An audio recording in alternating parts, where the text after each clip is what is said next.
Hello, everybody, and welcome to the Sound Goblin Gaming pregame show here on Super Bowl Sunday as we continue our playthrough of Super Robot Wars X here on Super Robot Sundays. As always, I'm Bograt. I'm the Krampus. I'm Shiv. I'm Hunter Green. And I'm Vincent.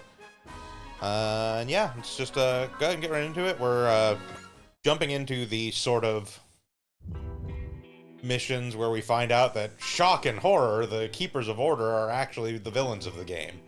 And are bad people, and I don't know, kick puppies or something.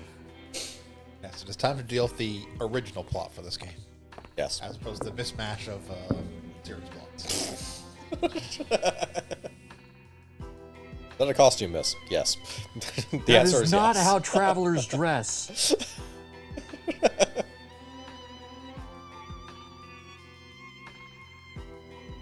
How do you know what the internet is? Oh, even you're wondering how you know that.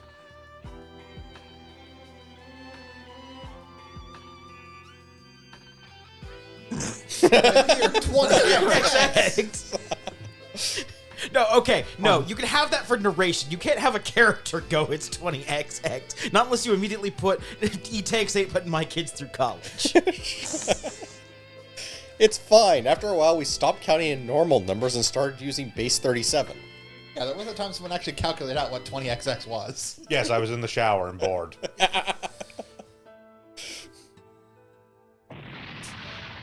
Why? I was in the shower and bored. You know, that's fair. Hey, it's the same park where, Master Asia laughed at the Claw for having a dumb plan. It does turn out if you recalculate via a base like 37 number system, 20XX is the year like 78,000 something. Okay, how is it 37? 'Cause you have 0 through 9, and then you have 26 letters. Well, you don't need all 26. I was asking for the 27th character. I don't remember. Yeah, I figured this out like seriously like 12 years ago. Fuck off. No, fair. I was just curious. I don't remember what the actual base number was. I was throwing one out that was in the ballpark. Yeah, I mean what it actually is it's like 34, I think, because that's what's necessary to get to X as a number. Oh, that's fair. And so it's like base 34, you convert 20XX, and it was something like 78,000 or something like that. So something absolutely fucking ludicrous to the point where it is less ridiculous that we have fully capable AI robots and more ridiculous that humankind still exists. Yeah.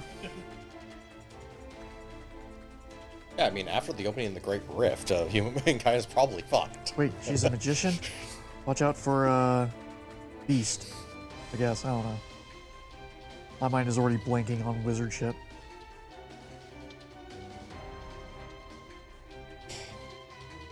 She's the hope for these people. That's Ghouls! Watch out for ghouls. That's right. That was the minion shit. that's okay. One of these days we'll get an actual like capture translation engine working and play the Kamen Rider versions of these games. I'm not gonna lie, I would love that. Like, I keep wanting to ask if there is such a thing, and then I remember that you had already told me, yes, there is. Yes, there is. They're all in Japanese. I think the most recent one was like a PS3 game. Jeez. I actually have a copy of it. Yeah, they haven't made them in a very long time, unfortunately. That There is are sad. other Kamen Rider games that have come out. A couple that I keep trying to get working, and they have emulation issues. But they do basically have Kamen Rider Musou games Hell yeah! called Batch Ride War and Batch Ride Saga. Those are the two like titles for the series, and they whip ass. But yeah, unfortunately, there is issues with emulation on them. What systems are they from? I want to say the first Batch Ride War was a PS3 game, and then they've done it for PS3, PS4. I don't think there's a PS5 one yet.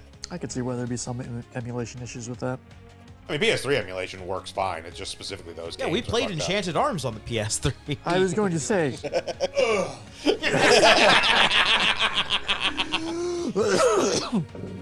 was going to say, I'm actually very surprised that PS3 emulation apparently is decent, considering how much of a pain it was to program for that fucking thing.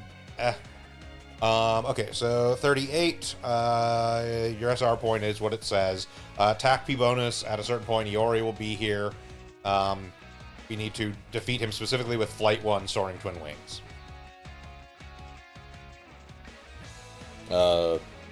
Did Ori leave the map? No, I think he's around. There's shit to deal with before we can get to Iori. Yeah. 7 spirit commands on the same. Same ally pilot, yes. It does not have to be in the same turn. And Soaring Twin Wings. Yeah, we have to use our most powerful attack on to finish off Iori, basically. It would be harder if we had to use our least powerful attack. Yep. Not really. We just use someone to burst him down to 10 and then. Yeah, yeah.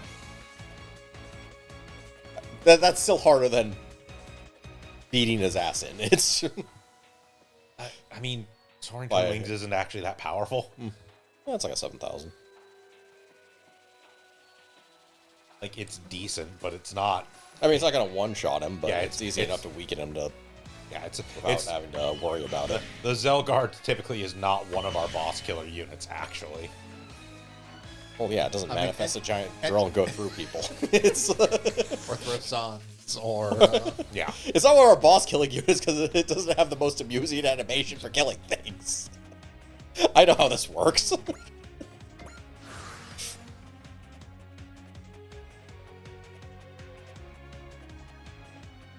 Then we're usually using its buffs on something else because it has to get into position to do that. Correct. In fairness, with Gunbuster, it was doubly the case. Both that its animation whipped ass, and also it was like one of the most powerful attacks in the game was the fucking kick. Yep.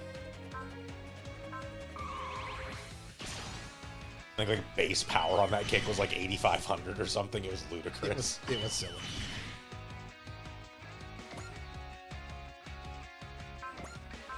We're gonna be fucking spoiled for choice in 30. Yes, we will.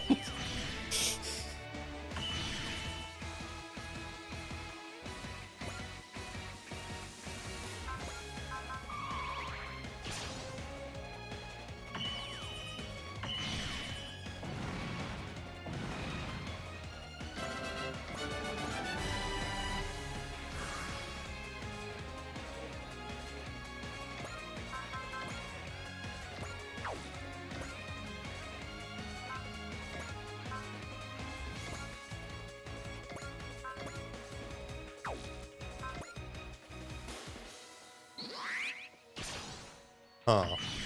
So, Well, as there sometimes is, there is a difference between the SR point text as it appears in game and the SR point as the wiki has it. And the wiki implies that they do all have to be active at the same time.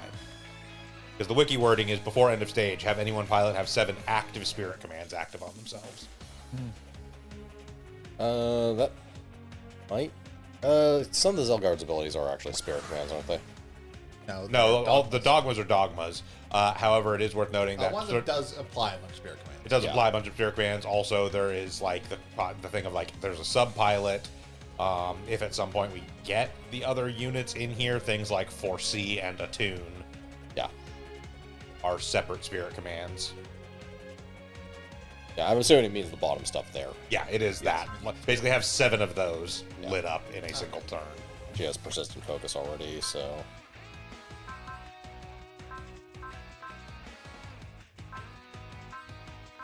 I don't think it's possible at the moment. I don't have enough. And spirit doesn't have an effect.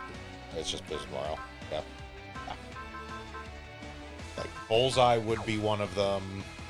And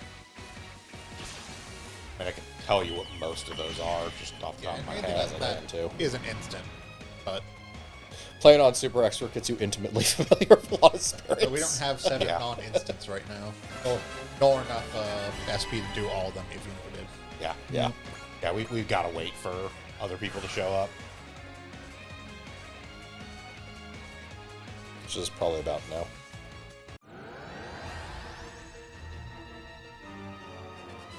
Also expecting at some point for us to not have Mari. So That is this mission, I believe? No, it's next mission. next mission.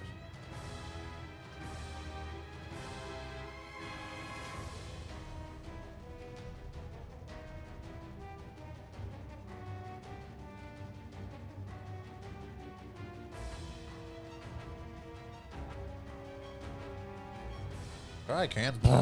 Drill it.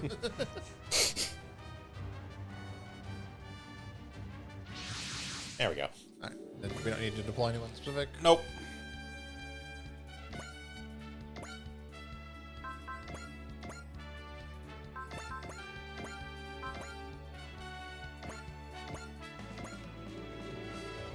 Fuji's fine.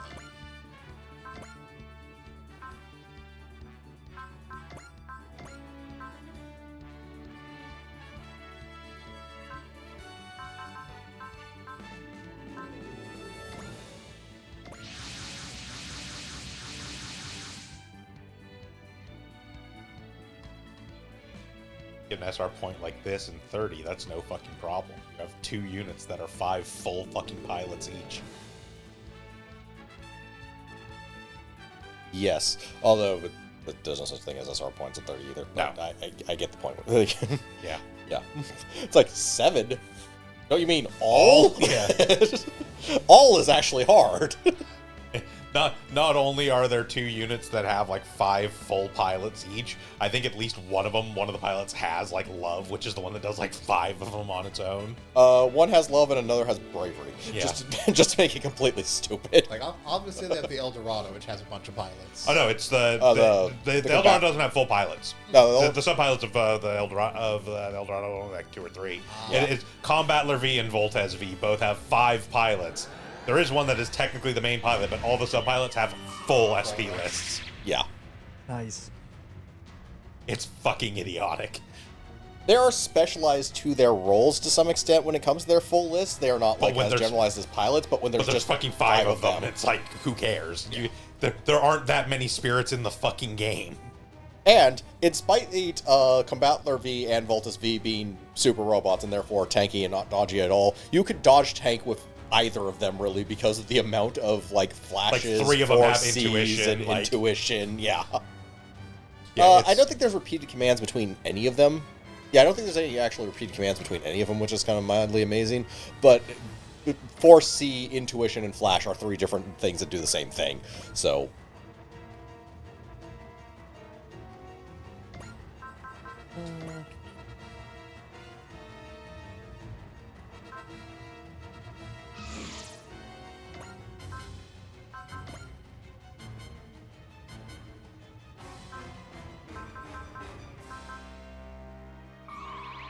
I'll lay the first list. Yep. There is some small amount of overlap. Like 2 of them, 2 of the Combattler Vs have Excel and stuff like that. Like there is a very small amount of overlap, but not as significant as you would think. Yeah. Yeah, human. Okay, yeah, that makes sense.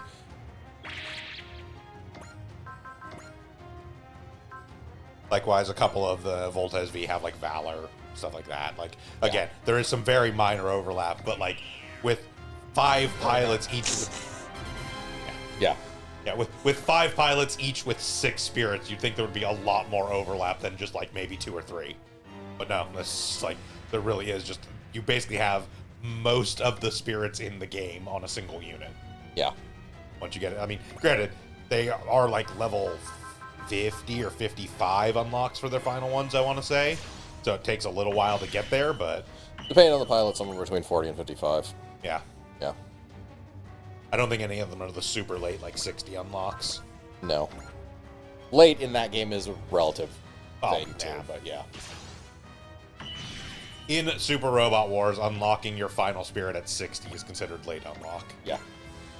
And other Super Robot lore, even at the lower difficulties where you don't get stupid leveling that you do in the, on Super Expert. The fact that there's like 180 scenarios in that game. Yeah.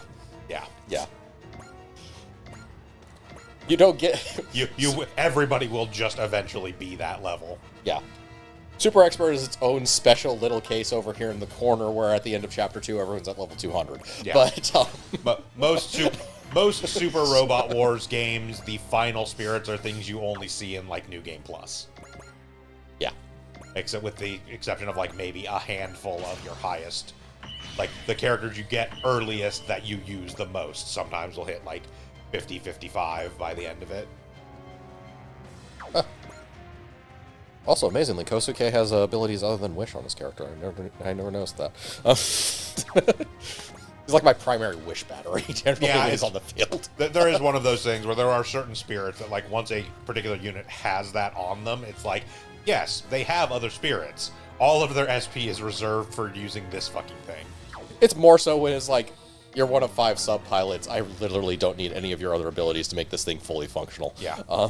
It's also kind of like in 30 if you choose to use Tarada's birthday. Fucking Jesus. We are absolutely doing that.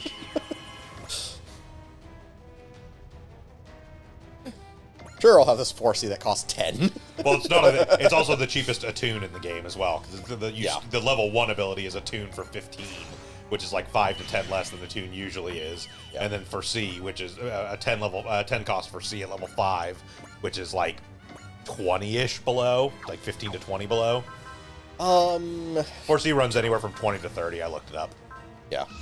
Yeah, there is no other 10 cost 4C. No. I think the closest, one person has like a 15. Yeah, I think Gilliam has a 15 on Yeah. each band. Not to mention also like 30 cost level 10 fucking fortune. Yes. Really cheap fortune as well. I think that's about the cheapest fortune. It's about the cheapest fortune, but it's more that you just get it at level 10, because Yeah. usually fortune is a later unlock. Generally. That's what makes it. Yeah, fortune and cheer are generally later unlocks.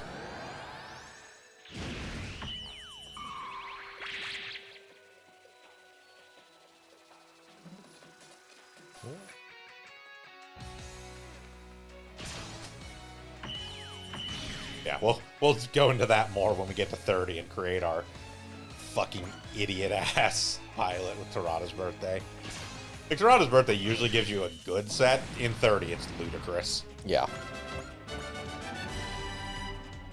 Which, granted, this kind of makes you even out more of the more ridiculous, like, 5 pilot nonsense, or...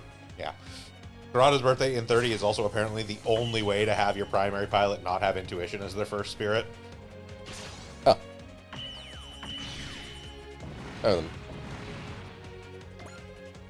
Makes sense, you don't necessarily need it as much.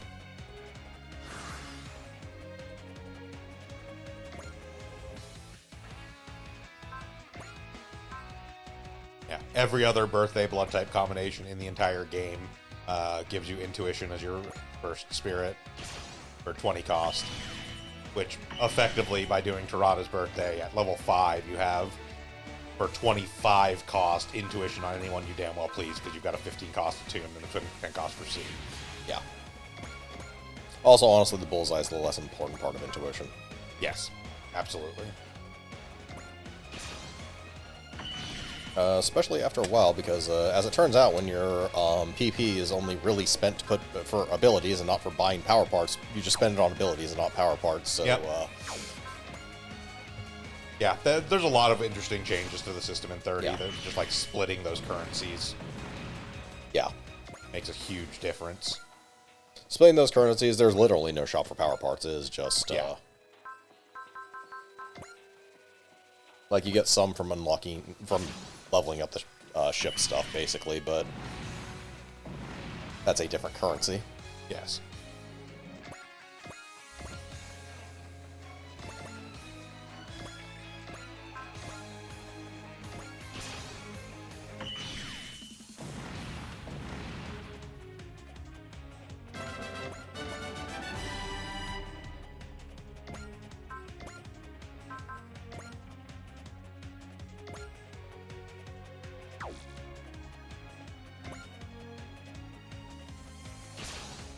Yep, he sure does have spirits on him.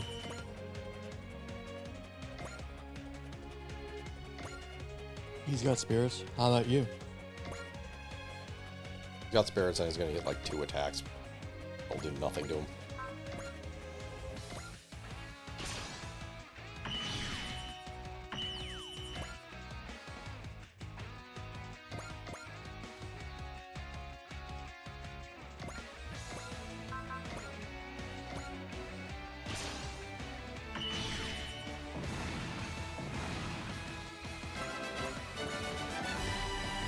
Yay, levels.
Extra sport defense. God, it's also going to be the stupidest thing when we get to 30.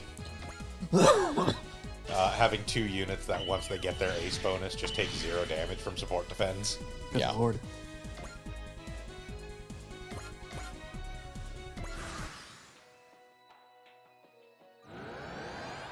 I mean, before the ace bonus, they take 30%. 30%, yeah. They take 30% rather than 50% as normal, and then, yeah, just fucking...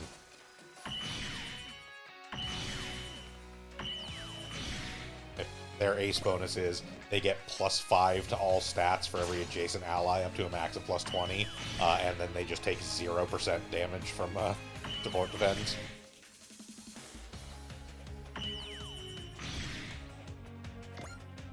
They're also command units themselves. Yes, they are command units themselves, so they have like command radius. And also orders, a thing which exists and occasionally you remember are there. Yes.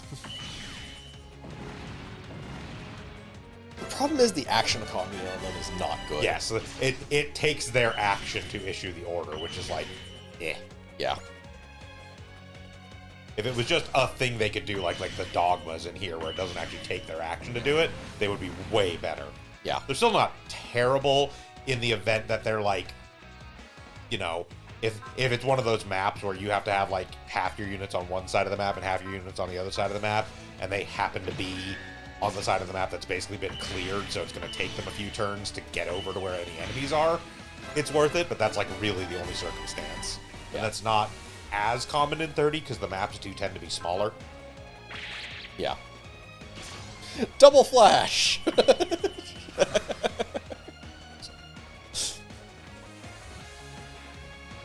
like the first instance where we've seen enemies actually use spirit commands.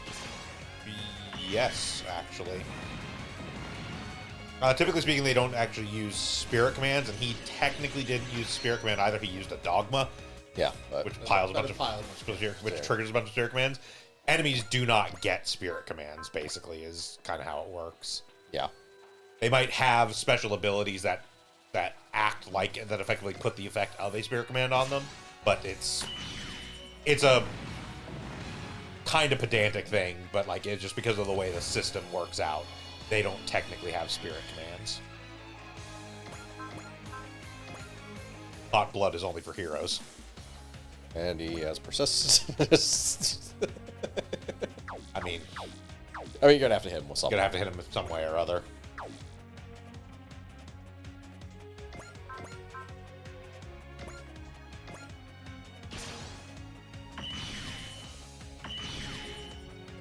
Okay, now he can take damage as fucking normal. That's just bullseye.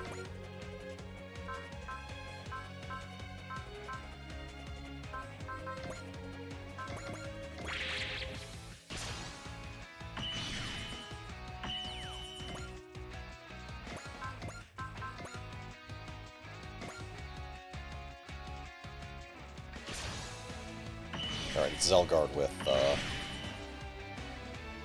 its strongest attack on him. Yep. Yeah. Yeah, I will say the one thing that's nice about the Captain commands is that they are in effect until the end of the map. Yeah. So in That those did more damage than I expected. Yeah. in those circumstances where it's like, oh, we like started the map and all the enemies are on the opposite side, so I can't get to them anyways. Again, Captain Command's worth popping in that instance. Just be like, ah, yeah, give them the stat modifiers for.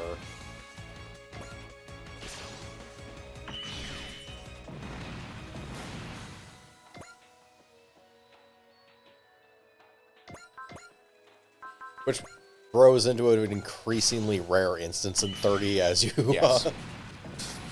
Oh, everyone starts with Excel and +2 movement. Yeah.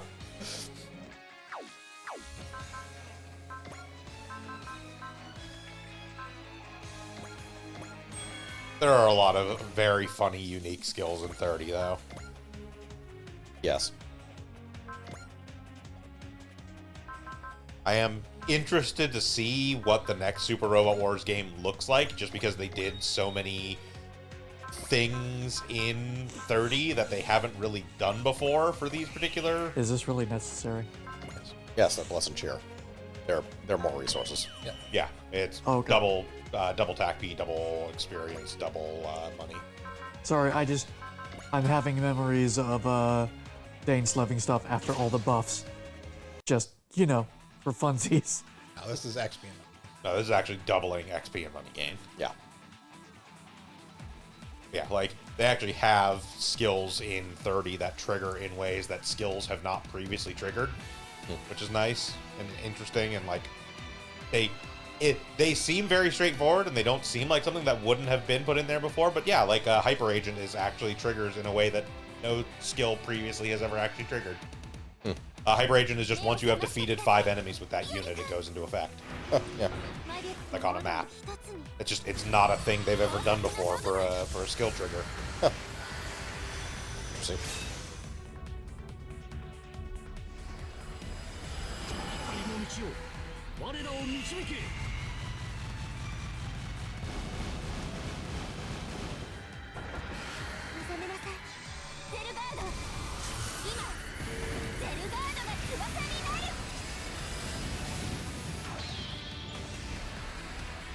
You just Goku did. Actually, Railgun's herself. Yeah. A certain magical railgun.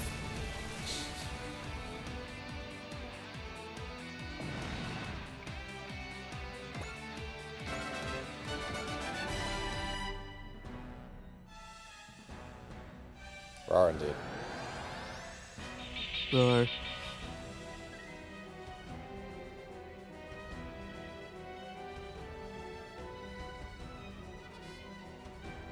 In new type?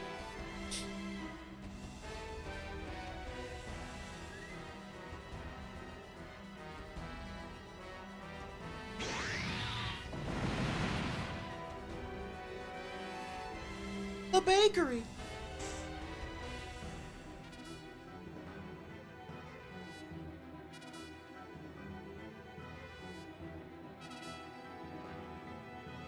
There's also a skill that I don't know if they've ever done something like this in another SRW game. I don't recall anything like this ever coming up. But there is a unique skill that is in 30 that is effectively, fuck you, you're not better than me. Oh, You specifically get bonuses against things that have higher skill than you. oh yeah, Defiance. Defiance, yeah. Yes. If it has been in the games before, it is not common.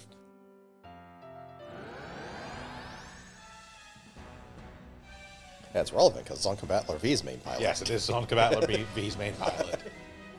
Appropriately.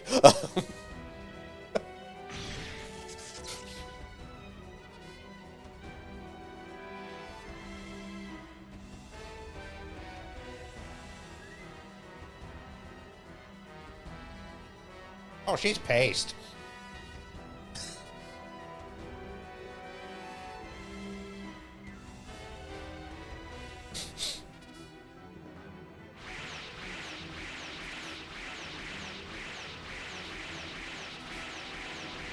We're gonna have to go ask the Braves if they've got a robot that uses a shovel to get the remains of her out of this thing.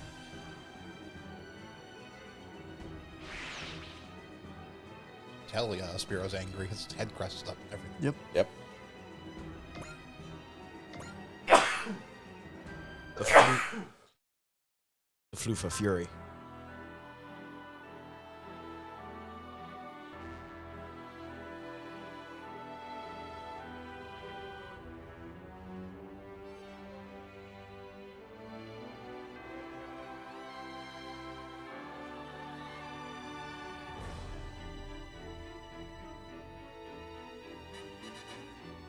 We're faceless mooks. What the fuck do you want from us?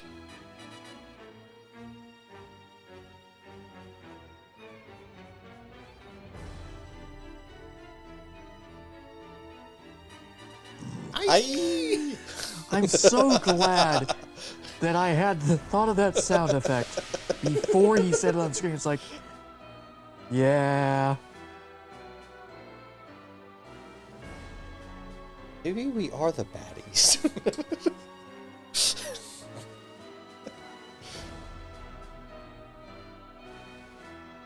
The fruit of knowledge. We're looking for the tree of might? The mental mango. I just have to kind of wonder if there's a, if like they start doing the designs for the original characters before they figured out what, you know, series and characters are going to be in a given game. Because it's definitely a bold choice to have Selric in a game that has Orange from Code Geass. Yeah. Design this character. I really like the character of Orange. I'm going to design this character. Hey, we get to use Code Geass in this game. Fuck.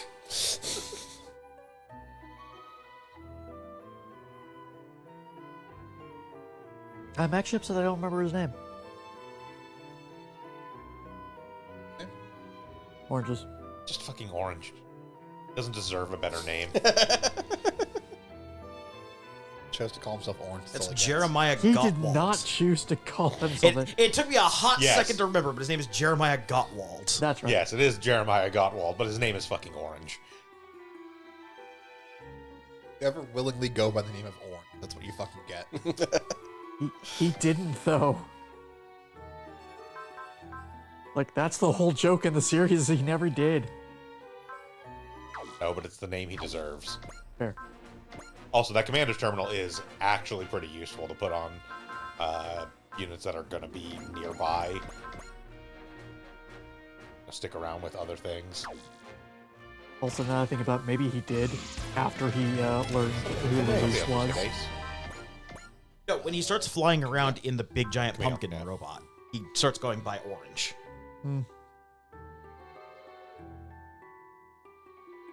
Yeah, that's post him finding out who Lelouch is.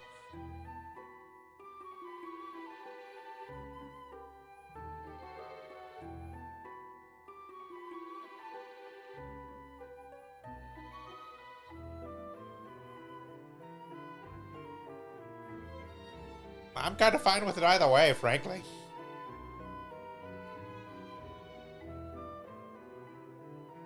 Might not recognize this because I'm just sort of non-specific bird made by magic, but I'm actually a carrion feeder.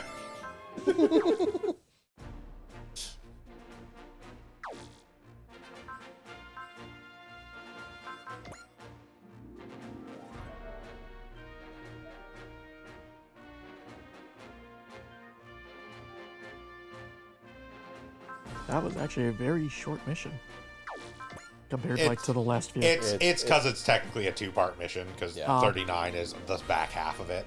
Yeah. What's up? Looking for someone who has just one of like the filler items to throw the commander thing on.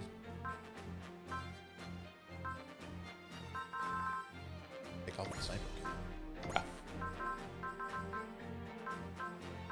Yeah, because the Serbian is usually pretty near a bunch of other units. Yeah. It's not one of the ones we can realistically send off on its own to just go handle shit. It can. It's Like hyper dodgy. Well, it won't go down. It will just take it fucking forever to clear multiple units. I don't know. It nearly accidentally killed that boss. Yep. Yeah, but that's Iori.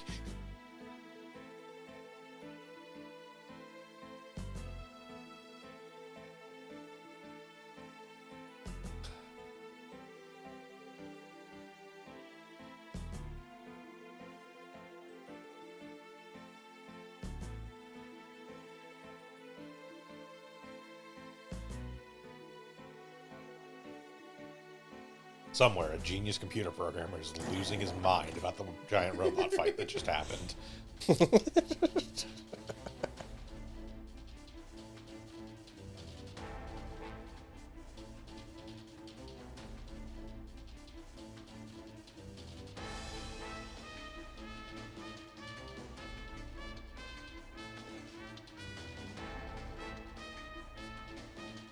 They just walked on the base onto our ship and grabbed her.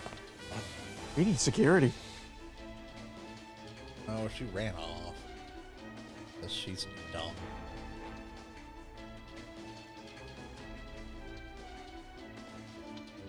You think you would assign someone to watch her?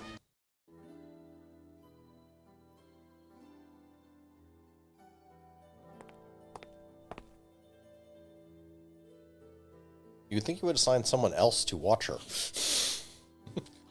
They Candace had wasn't the, assigned to watch her. She's gonna just say- out here. yeah, they had the kids watching her, which was the mistake. Yeah, they were. It's been said. We looked away for a moment. And she was gone. There were people nearby. Also, she's not a prisoner. She doesn't really need constant guard. I've seen what she's been. I've seen what she's done when left on her own. Yes, she does.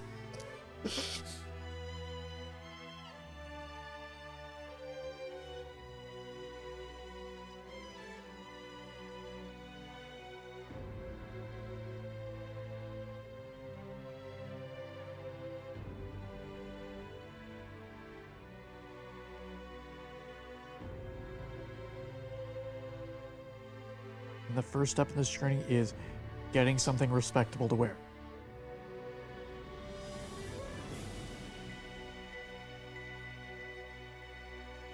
What do you mean? This outfit is perfectly fine.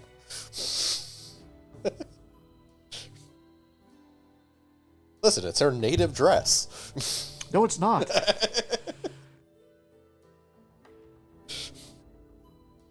She can hear really well, though. Can she? I mean, her ears are right there. I can see them. Yeah, and there, and there.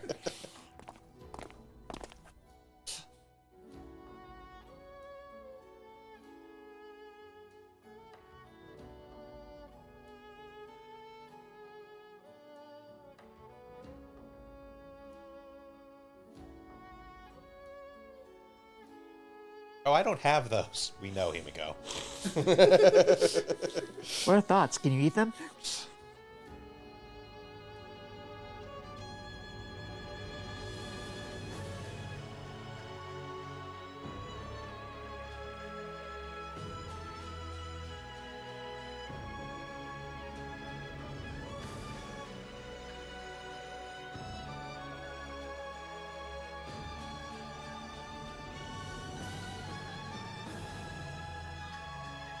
I wonder if he feels weird eating bird.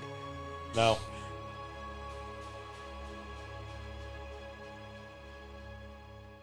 It does come up at some point. The answer is no. Amazing. He never thought of himself as a bird anyway. No, it makes sense. And in fact, constantly yelled at Himiko every time she called him Mr. Bird. That is fair.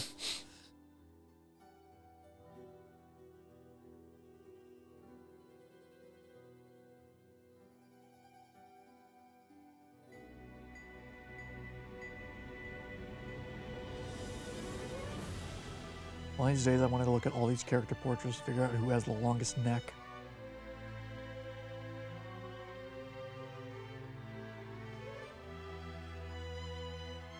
Hold on, let me check real quick if any Clamp characters have ever been in a Super Robot Wars game. Lelouch. Yes.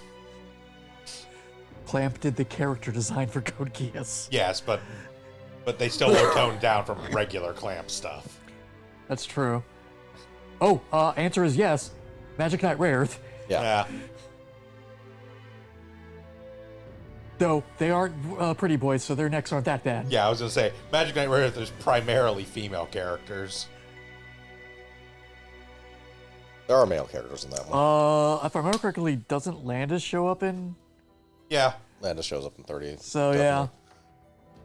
Atlantis was in T. Okay, yeah. I was wondering on that too.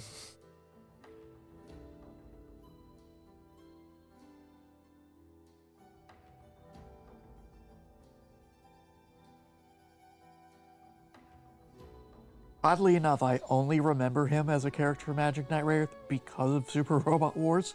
Well, yeah, he's in the part of the series nobody likes. Yeah. Yeah.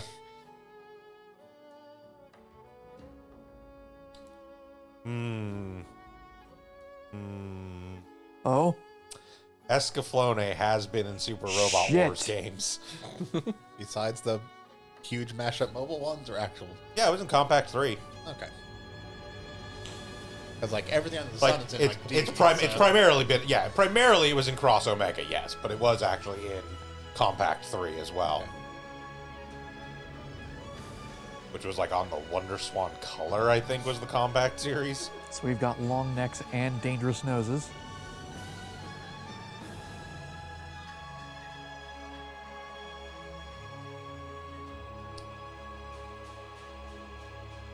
One of the other reasons I'm sad that we will probably never actually finish getting translations of the Alpha games. In Alpha 3, they have the Virtualon Oh, in it. damn. Virtualon Mars and Oratorio Tangram are both in Alpha 3. That's another game I think I'm going to have to... I'm planning on doing some Dreamcast emulation.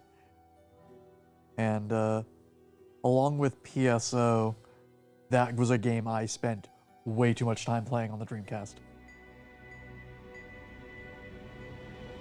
I did mention they did a certain scientific railgun virtual on crossover, right? No, Yeah, that's... Yeah, they you did. That's... Yeah. Yeah, you did. Like Wow. relatively recently too. Last couple of years. What? Yeah. It was like 2021, I think, 2022, something like that. It actually whips ass. I have I'm amnesia, almost she certain the has answer is no, amnesia. but did that ever make it out of Does Japan? everyone here not have amnesia? No, it did not make it No, out it of did not make Japan. it out of Japan. That is a damn shame. Well, time to learn Japanese.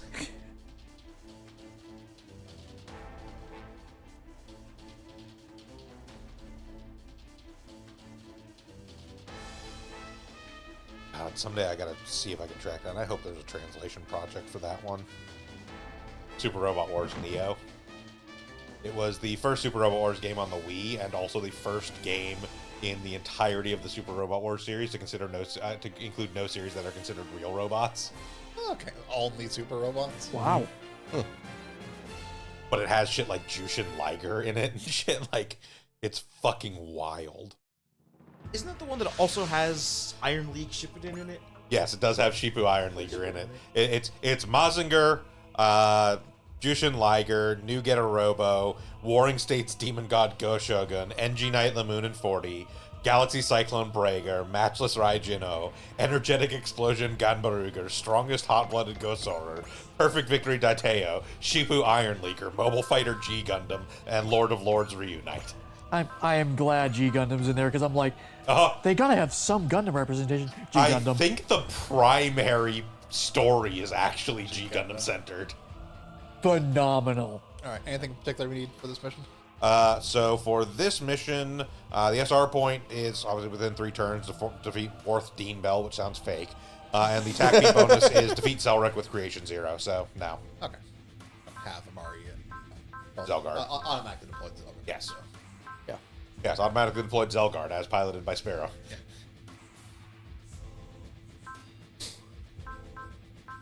You have 2 left, and you have 3 people. I have plenty of people. Well, Question okay. mark. Three of our regulars. Yes, but like the G Self, the Muzzin Kaiser. They don't need more kills. Don't Yeah. need more kills. The matter of just figuring out. I refuse to bring Todd. That's fair. Yeah. I refuse to let you bring Todd, so that's Just- also. Furu already got Ace. Well, Furu already got Ace, Seabook already got Ace. I'm pretty sure Cecily has not. No, I think Cecily got Ace. Tobia has, yes. Yes, Toby has. Yeah. Go to the next page. I know someone there who should never get Ace. Should never see the light of day. Zex, I think, is probably pretty Oh, yeah. close because we fielded him for a while. Ida already got it, so yeah.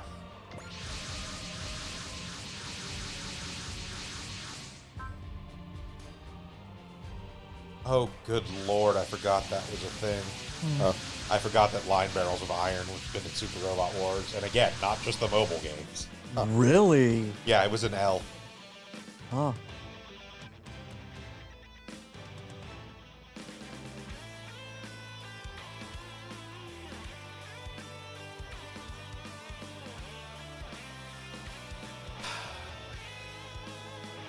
Another shame we will probably never actually get a full translation of the Z series. Because from Z2 Part 2 all the way through Z3 1 and Z3 2, it has Dygard. Nice.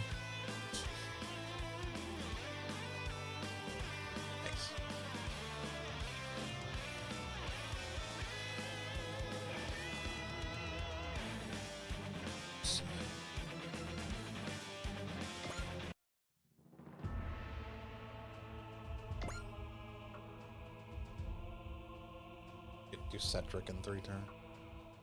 That working. Yeah. And then it was defeat. Defeat him with within 3 turns. Defeat War Theme Bell and defeat him with Creation Zero Universe.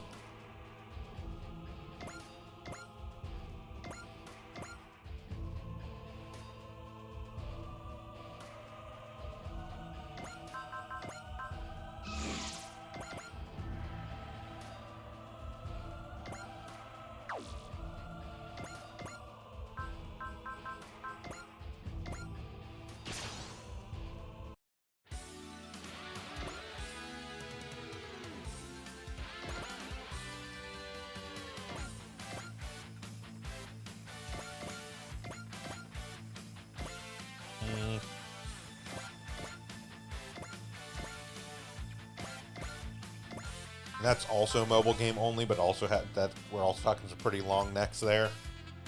Devilman was in DD.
So you want to know something even fucking dumber that I just discovered going through the series list? Not only did they do a Railgun Virtual On crossover, that specific Virtual On Railgun crossover had a crossover in Super Robot Wars Cross Omega. There was a limited time event, and also it was older than you think because the crossover in Super Robot Wars Cross Omega was back in 2018. But yes, a certain magical cyber trooper did have a crossover with Cross Omega. As did Muv-Luv Alternative. Don't hold that against it. Should.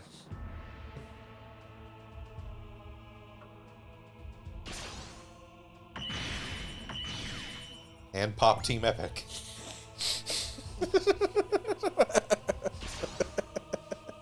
No, Cross Omega had some wild ones, like Shinjan had a crossover with Cross Omega. Idolmaster, Zombieland Saga had a Cross Omega crossover. Yeah, there is no limitation that should keep it mecha or even mecha related. Magical Princess Minky Momo.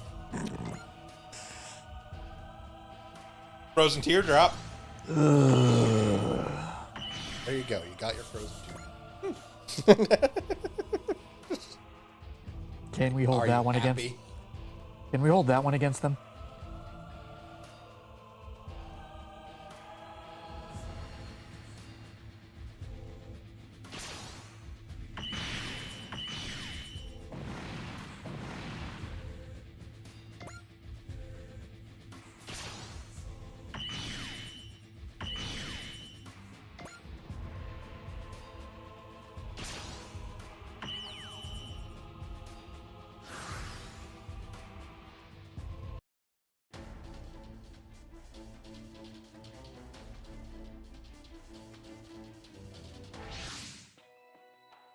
I'm here to fuck Selric up. Caw.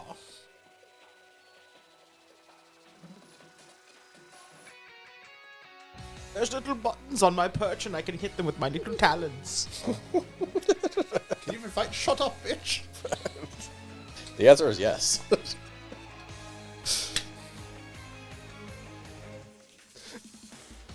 The robot is actually fully automated on its own, and we just put controls there. Neither so we person can- actually pilots it. They Yeah. just sit in the cockpit. It has to have someone in the cockpit to run, but besides that, it doesn't matter. We put controls in for Iori so she could think she was doing something. You're doing a great job.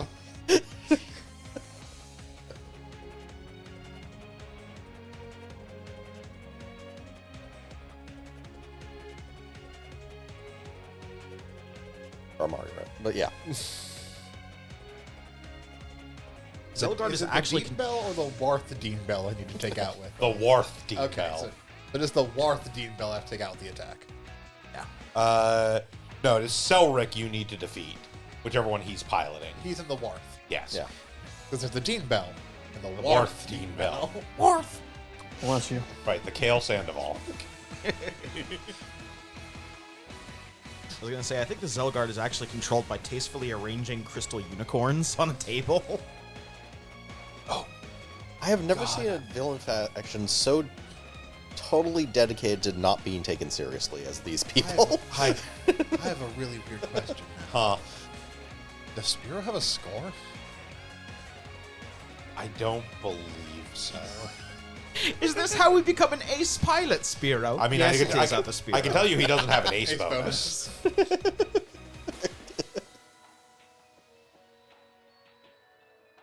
Like, can you ace Spiro on this one mission by having him take out every enemy? I think he just shares, Shares the, Mari's. the yeah. I think he has whatever the bonus is from whatever your pilot is, which is the same whether you're doing Amari or Iori.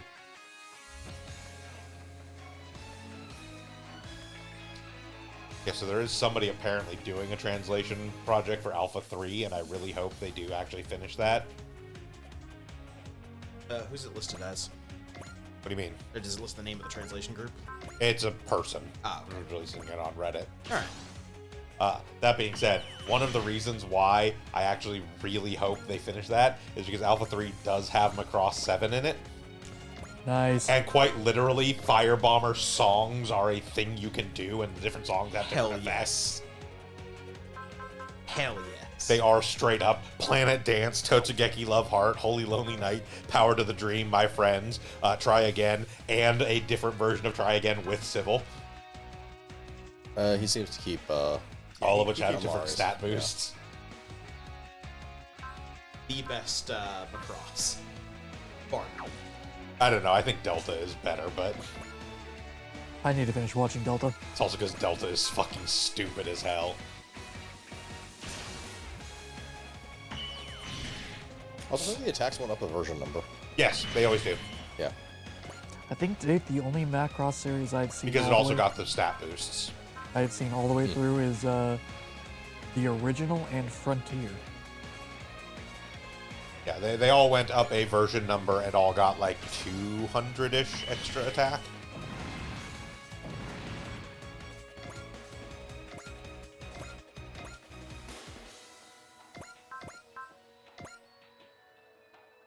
Or attack the Worth done. Yeah, the Zelgard got a stat boost here. Weapon damage all went up by 200. It got an extra 100 HP, 10 energy, 50 armor, 5 mobility, 5 sight, and 1 movement. So, number one in one movement. That's number one.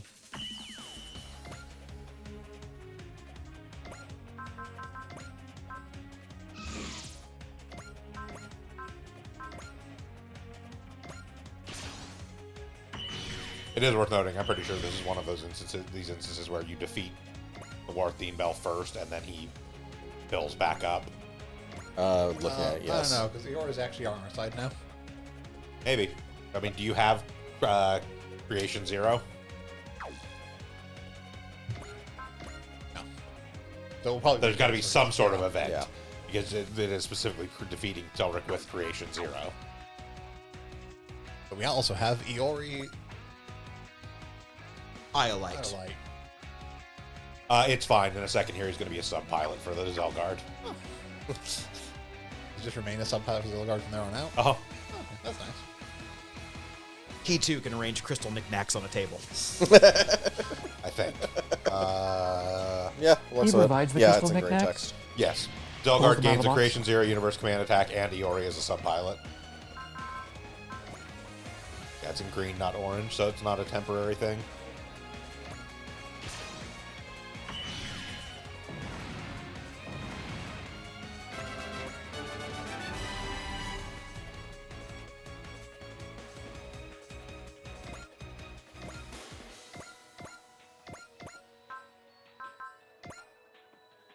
I mean, as a sub-pilot, he turns into a more standard sub-pilot where he only has 3 spirit commands. But as I've previously mentioned, we get the weird thing where because we are playing as Amari specifically and therefore get Spiro as his own pilot, because you don't actually get Spiro piloting the Zelgard if you're playing with Iori as the main character. Because we have Spiro piloting the Zelgard, he actually now has unlocked a full list of spirit commands, which he does retain even after he goes back to being a sub-pilot.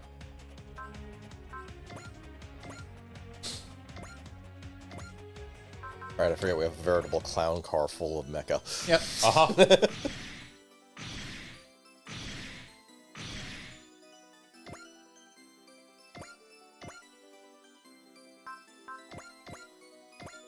That being said, Iori as a sub-pilot does have, like, bonds, resupply, and bravery as his spirits. Okay. Yeah, okay. No complaints.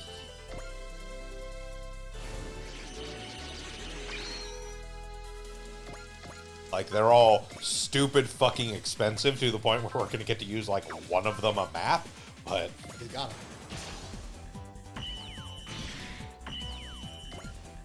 I think there are a bunch of support defend.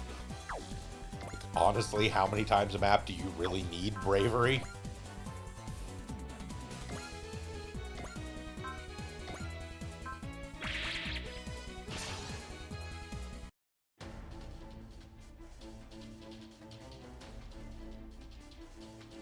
It is a very similar thing when, if we were doing the flip side of things and, you know, for some reason chose to have Iori as our main pilot. Amari has Bonds Resupply and Love rather than Bonds Resupply and Bravery. Also still all horrifically costed. Of course. I mean, none of those are cheap. No, but Like I think ever, I'm pretty so- sure they're all 60 Yeah. in this one.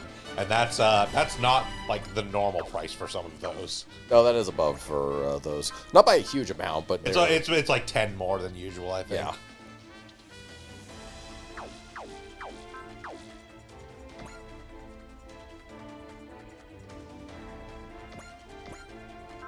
That being said, and once we actually like have things all settled, Spiro does just have a 20 cost to tune and a 20 cost for C.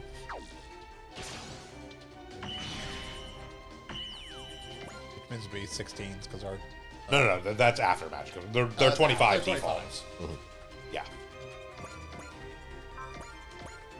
Yeah, that is with Magic customization. They're 20s. He has a 20 cost to tune, 20 cost for C, and a 33 bless after Magic customization.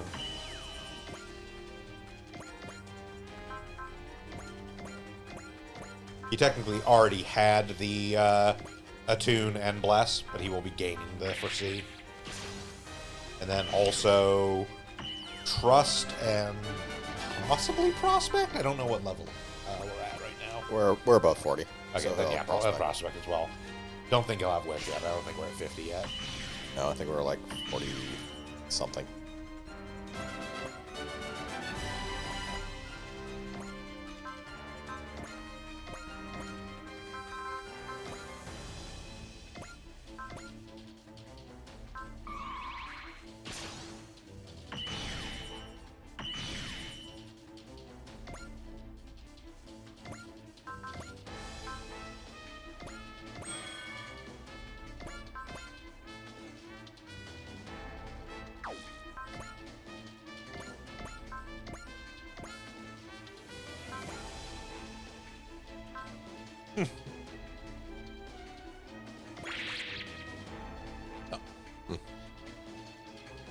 That shouldn't be funny to me, but it is.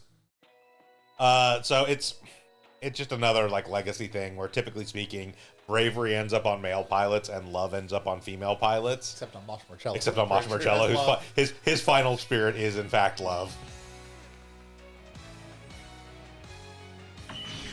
But Glemmy Toto gets bravery.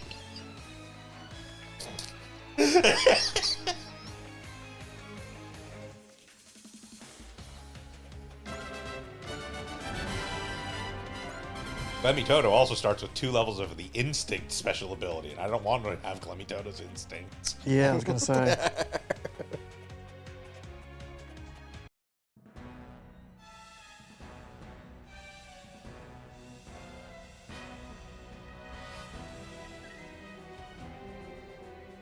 Huh, Seabook also gets love.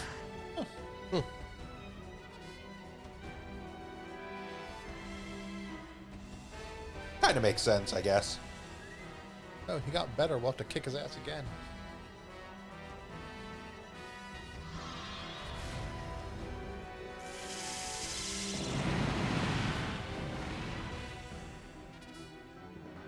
Busted a dogma.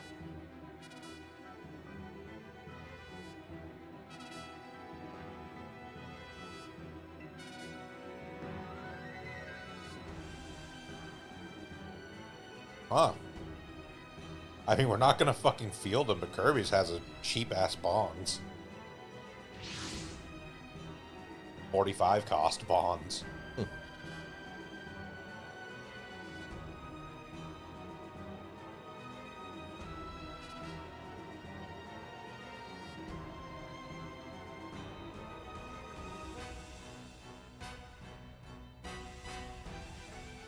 And actually going through it real quick, it does not actually look... For secondary characters, it's not actually uncommon for things like Love and Bravery to be 60.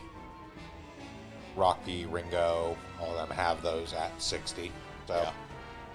it's the higher end of cost, but it's not like... It's not like, oh, it's the most expensive one in the game. It's like, no, there are other characters that have it at that same cost. Yeah, I seem to remember that. It's somewhere between 55 and 60 generally. Most characters have it at 50, actually, but like if they're more of a primary character, Yeah. like Grandis gets love at 50, or for 50. Okay. Grandis is actually named Kylo. But then like Electra gets love for 60. Yeah. So it's kind of a, yeah. Yeah.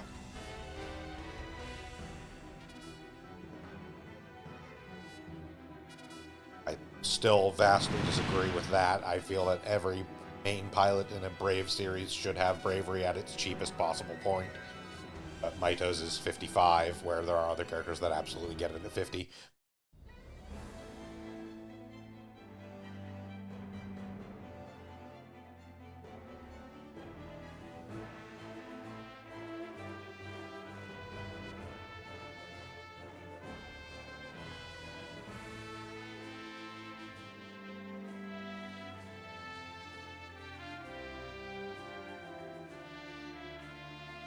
Simone, of all people, gets bravery for 60 cost.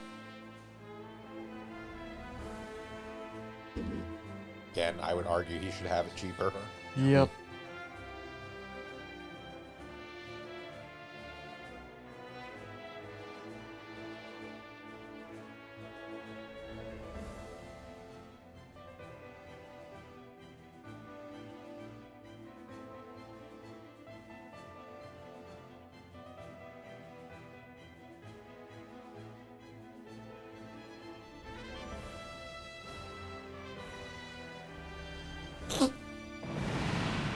That's a lie. Cece doesn't know what love is. She loves pizza. That, Orange also gets love. okay, no, that actually makes sense.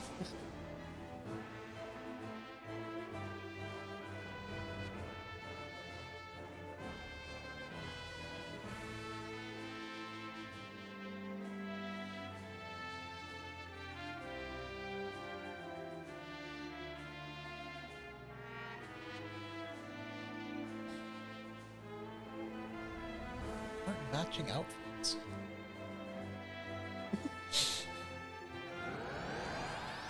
Hmm. doesn't have stupid ears larger than his head. Okay, Ange definitely doesn't know what love is. That is true. No, Ant has been, unfortunately, very close to a very disturbing kind of love. That's not love. That's something else. Hilda, meanwhile, has love at the cheapest cost of 50. That's, I guess, accurate. Hilda actually does like some of the other characters in that series. Yeah. Chris has bonds at the cheapest cost of 50.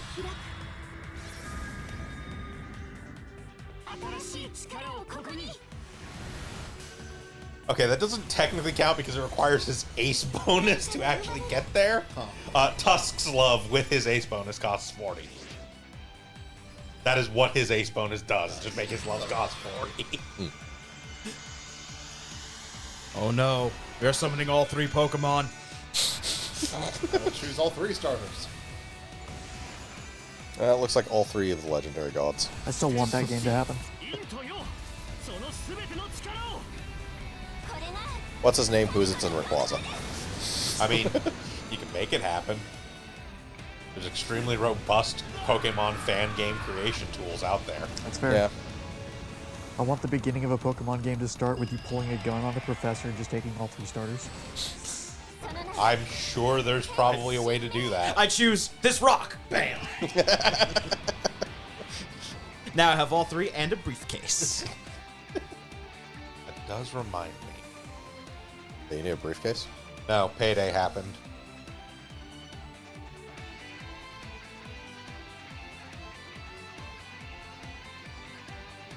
Dollar bill, y'all. I gotta go buy a bunch of Digimon Digivices. Right.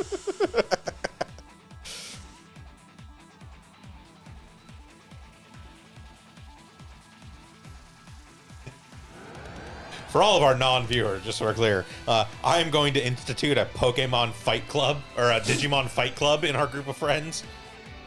By which I mean they did a re-release of the classic Digimon digital pets. Oh, no. And they're like $10 a piece. So I'm seriously gonna buy like 8 or 10 of them and just throw them at people and be like, here, train your fucking Digimon, we fight.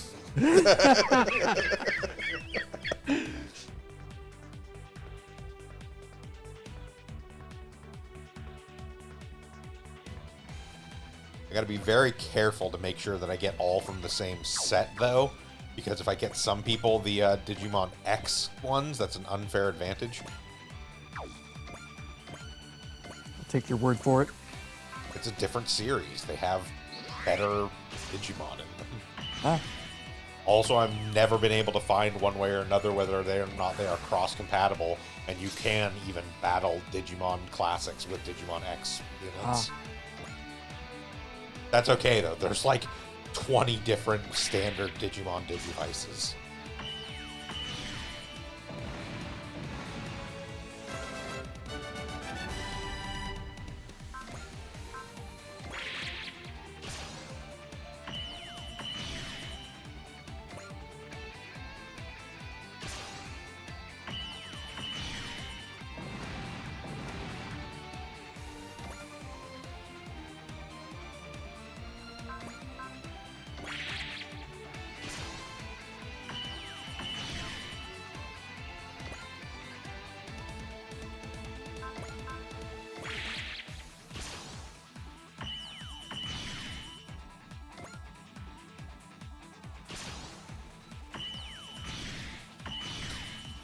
This, for reference, is what happens when you have a friend in your friend group who makes decent money and doesn't really have much to spend it on.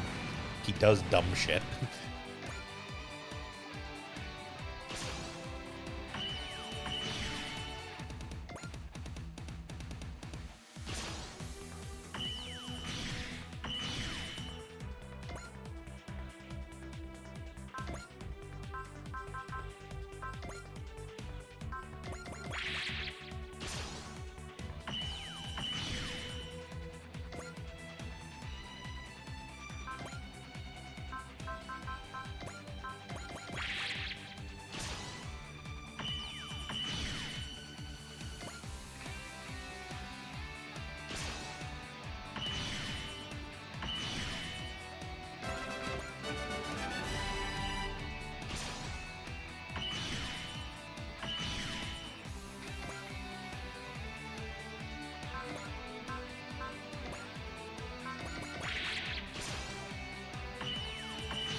And they want to feed themselves on Nautilus.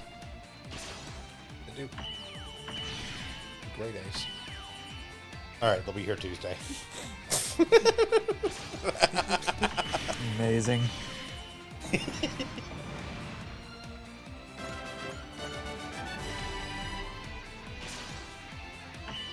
Krampus and I are gonna get the rest of you into Digimon one way or another. Good luck.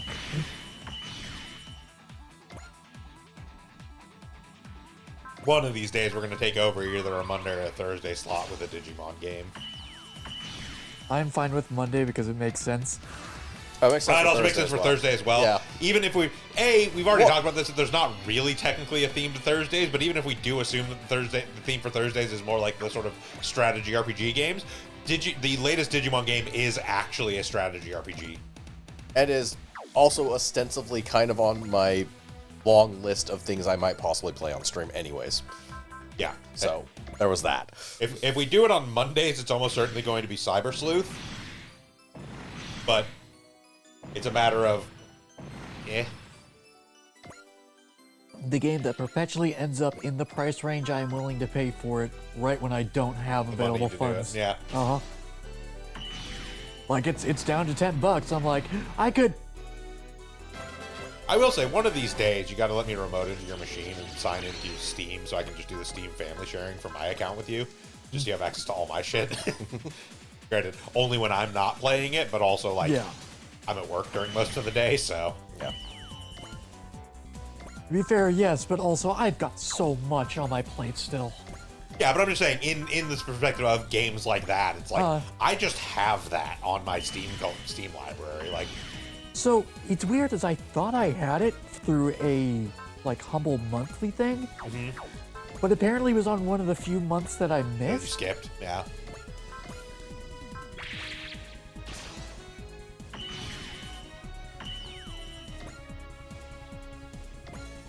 Cyber Sleuth Complete also has a randomizer, but it's one of the randomizers I find the least interesting, honestly. Oh, There is no real middle ground between it being stupidly broken overpowered or it being completely fucking miserable. And that is literally the difference of one setting in the randomization. Because the thing you have to understand, because we've talked about this before in regards to like one of the primary differences between Pokemon and Digimon is the fact of Digimon have, rather than like Pokemon where it's just like, oh, at level 20 this thing evolves to do this thing, at level 50 then evolves to do this thing, and it's just like a solid line there. yeah. Digimon has a wide tree where a given Digimon could digivolve into anywhere from like 2 to like 6 different things. Yeah. But also, Each of those have stuff that they can branch out well, into. it's not only that, but also there's D-Digivolution specifically to grind up higher stats because there's stat requirements to go into the different paths. Okay. And the way you can get a thing to be on a given path. Like, there's a possibility that even when you get it in a form, even if you get it to level 99 on its first time through that form, it will not meet the stat requirements to digivolve into certain things it can go to. So you de-digivolve it, which increases its actual stat potentials, and level it up from the de-digivolve form again into that form, and then it has better stat potentials, which will have better growth, so that it can get into other things. Think about it as one of the things you can randomize. You can de-digivolution and digivolution are completely separate, Okay. so you can randomize them separately. So what you essentially run into is you can either, basically, if you setting Digivolution, like what things can Digivolve into randomized, is totally fine. Setting whether or not what things de-Digivolve into as random or not is either, if you don't set it, it makes it way too easy to get overpowered shit way too quickly. Right. If you do, it makes it completely fucking miserable because there's a decent chance you just reach a certain point where you have digivolved something into a form that it cannot actually, by normal growth, reach any of the digivolutions it has, but you can't de-digivolve it because you haven't discovered any of the things it de-digivolves into. Okay, yeah. So you just literally have a thing that sits there, can be at level 99, and like it's level 99. It's going to be powerful even if it's in like a, you know, like a champion or like even like a baby form. A baby at level 99 still has pretty solid stats. It's still going to handle most of the early game just fine. But there's no point to it because it's not fucking going anywhere. You're not doing anything with it. It's not gaining levels. It's not getting stats. You can't digivolve it. You can't de-digivolve it until you discover one of the things that de-digivolve. Like, it's It fucking, just sits around until it just sits around, or you just fucking delete it because it's like, I don't fucking care. Like, it actually saddened me because, like, you know, I'm really into randomizers. Yeah. And I also really like Digimon. So as soon as I saw, like, oh shit, there's a randomizer for Cyber Sleuth, it's like, hell yeah, I'm going to try that. And I started playing, and I was like, this is actually less fun than just playing Cyber Sleuth. But I also don't want to just play through Cyber Sleuth again, because Krampus and I did that on our own and humiliated the game. Because we are very knowledgeable about Digimon, and literally, like, I made a spreadsheet to plan our Digivolution paths. Can you tell we've kind of run out of things to say about Super Robot Wars X at this point? Yeah, a little. To be fair, during most of the battles, there's nothing to talk about because we've talked at length about the different robots, the pilots, the show plots. I mean, I'll give it that, too. When we actually get to 30, that's really not going to be the case, because even into, like, the end game of 30, you're still having new stuff happen.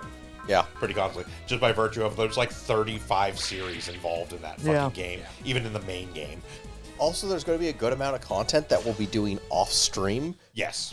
Because We're not doing, like, the Relic Hunt missions and shit on stream. Yeah. we'll do Relic of Gold. Yes. Relic of Gold has actual plot. Yes, Relic the of rest Gold of the has relics, actual plot. no. All the other relics are literally just like, hey, send 3 units out, like, kill 5 dudes in 1 turn to get this power part. Yeah. Like, Yeah. Those are off-stream. The onboard missions will be off-stream because there's no plot to them either. Yeah. Makes sense. Like, I think the biggest thing about this game versus the other ones we've done is this game had more of the Super Robot, or the different shows meddling in each one's individual plots, but V and T had a better unified plot as a whole to carry Yes, things forward. they merged the show's plots better into a more cohesive thing. Yeah. T especially. Also, there's a lot that's in the back end plot-wise for these series that we'll get to once we're like 5 or 10 more missions in at this point. So it's like There's we're not- kind of in a holding pattern right there's- now. There's until we not get to really the- 10 more missions to go in this game. I know, but it's like well, there's exactly 10 more missions to go or so. But Yeah. It does not Close to help 51. that we are reaching Yeah. the point as we Goes have to gone 52 technically. yeah, as we have gone through more of the Super Robot Wars games. A lot of we are starting to see repeats Of series, so there's series not much plots. to talk about. Yeah, like which is Cross all. Ange again. We did that last time.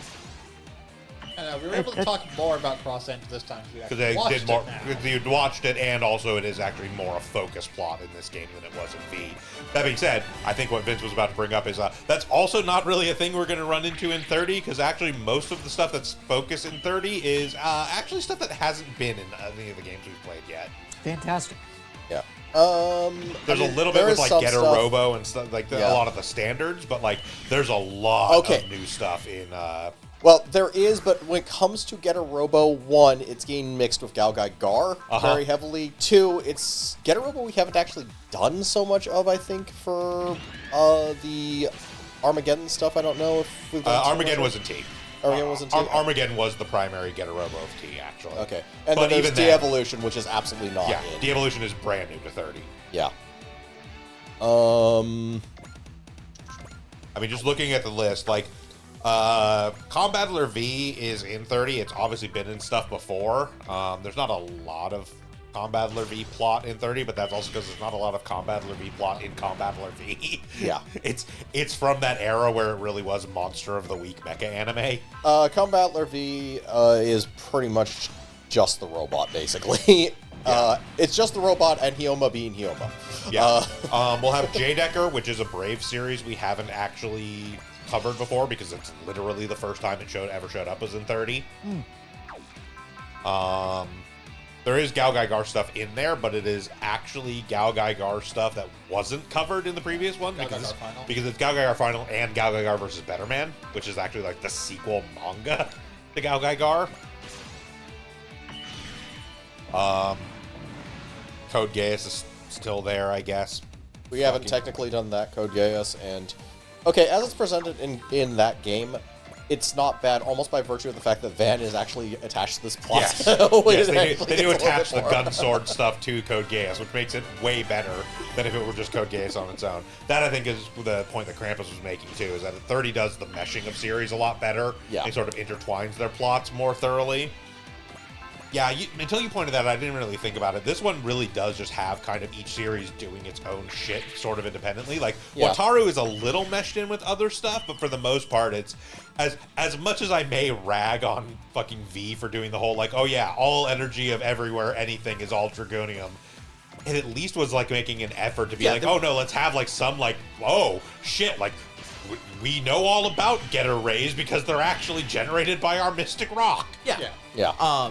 Like in this one, we go into a series' set storyline, and then something happens that slightly alters it. Like Wing Gundam telling the people from Buddy Complex, "Don't do the time loop," Yeah. and then they don't do the The time Zero loop, and it breaks system the time figured it loop. out. Just don't do it. It is actually a little bit of an older style of thing because that was more the like Yeah. PS like Super Nintendo and like PS1 era Super Robot Wars games were a little bit more like that, where it was like, hey, we're gonna have like 3 or 4 missions which are mostly unaltered, just the plot of whatever series those scenarios are from. Yeah. And then we're done with that, and we're gonna move on to the next one. Like even the Alpha series was a fair bit like that. That was a lot of what Alpha series would do. You would go into You'd have arcs series that story. were like, hey, here's like the Evangelion arc. Yeah, and then after that, the Ava people would join you after you had solved their issues. In this case, by having Noah Bright slap the shit out of Shinji Ikari. No, see that I But- like that. But in like V and especially in T, in T and especially in V with the whole Yamato thing, they did a very good job of like having a unified whole of a story that kept going through. Even though they still did do the couple of alternate universes. I think that's also part of the thing too, is that because they decided to tie one of the like core plots of this game to Wataru, which is at its core a gag anime, like it has a plot, but like, Whereas like V, the core series is fucking Space Battleship Yamato, which is a very like serious galaxy spanning space opera story, has a lot of meat to really dig into and attach to. This is like Wataru is like, there's that mountain over there, and as you go up, you restore the rainbow. It definitely felt more linked in because like you were doing stuff that was Yamato, like In almost every mission. Almost Yeah. every mission is something about Yamato. This is like we're trying to find relics occasionally. The Dokkanar's doing shit. the Wataru enemies show up. Yeah. Yeah. They're a boss on this mission. It also, okay, in fairness to Wataru, it doesn't help the fact that we've literally skipped their plot every single time we've had a Orc 2. Even if we But had, even though, if we like hadn't, it's I a don't gag think- anime at I its know. core. Like its I know, plot but- is still very loosely there to make jokes. Their plot and pretty much every series that we aren't already pretty intimately familiar with other than Buddy Complex. And Buddy Complex's plot can be written on a napkin. Yeah, you and I are familiar enough with the plot of Gutty Complex to know that there are 4 episodes of plot to Buddy Complex. Yes. But Buddy Complex's plot is they're buddies. No. There's actually a plot. It's just unfortunately 4 episodes of a 15-episode series. Yeah. It's accurately described as a good series. It's just that there's this middle part that exists. It could genuinely have been like a 6-episode OVA and done much better. Yeah. Yeah. Because it really is. Like, the middle 8 episodes of Buddy Complex are fucking filler. Yeah. In a way that I am not kidding makes the driving test episode of Dragon Ball Z look plot relevant. You could cover everything that was important that happened in them, like maybe a 5-minute recap between, like, the opening of, or the opening episodes of Buddy Complex and... You could literally do it as like a pre-intro, like pre-opening, like, sequence. Yeah. And then be on your fucking way. But yeah, for 30, the other ones we have from the main game before we get to DLC stuff is like Ray Earth, which again, the Ray Earth plot has been done before. That was actually a major part of T. But I'm okay with them covering Ray Earth plot anytime they feel like it, because Ray Earth's story is actually really good, except for that part that nobody likes. Also, Ray Earth is intimately tied to Knights and Magic. Yes. Which I'm 2 more episodes into now, and like it is fast climbing the list of my favorite anime, like mecha animes. I need to get around to watching that. There's Gunsword, which again is great. Yeah. And it does feel like they took a different tact with Gunsword, strangely enough. Yes, yes, they do approach the Gunsword plot much differently in 30 than they did in T. And also, just in general, Gunsword, like, the more I get into Gunsword but I rewatched it again after T, because I had watched a bit of it before T, but as we talked about in our playthrough of T, like, I didn't super get into it. I felt a little disconnected from it. I took a run at it again after T, and I approach it now more as, like, what if Trigun were directed by Quentin Tarantino and had giant robots? Yeah, that sounds about accurate. And it's just like, coming at it from that mindset, I was like, okay, no, this actually fucking rules. like this is basically just a fucking humongous revenge story where the dude happens to have a giant kick-ass robot. Yeah. There's Majestic Prince, which is fine. Okay, so Majestic Prince, as it's shown in 30, is actually a very interesting series. I'm not. Yes. You bounced off the anime pretty quick. Yeah, so, I made it through. I made it 2 great. episodes in, and I was like, I can't. Knights and Magic, which, as I said, I have been super fucking digging. And then Gridman, which I'm amused by, if nothing else.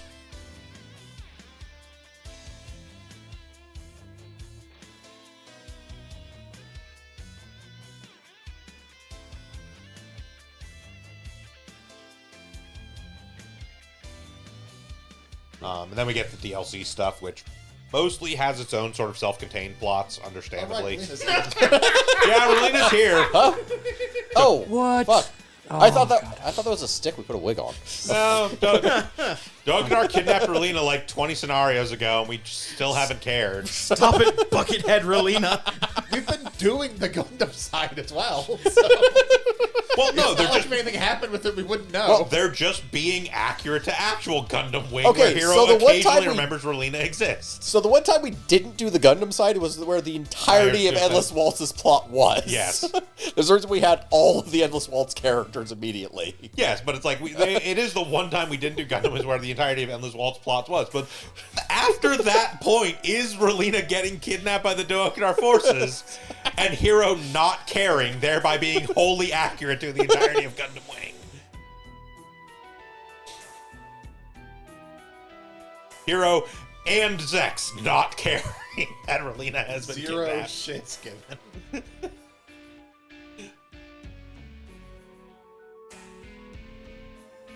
Hey, Milliardo, shouldn't you go save your sister? I have a sister. I have a sister? Oh, shit, right. Wait, hold on. I don't know who you're talking about. I'm Preventer Win. See, I've got the jacket on and everything. But yeah, like I said, the DLC stuff in 30, for the most part, is all kind of self-contained, because obviously they couldn't too deeply integrate the DLC stuff into the main plot, because it came after the main game released. Yeah. Bonus scenarios. Yes, we do have a couple bonus scenarios to do now.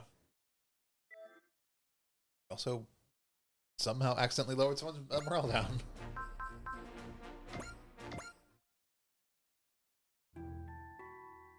And at least one of the DLC missions we just got is actually really worth doing.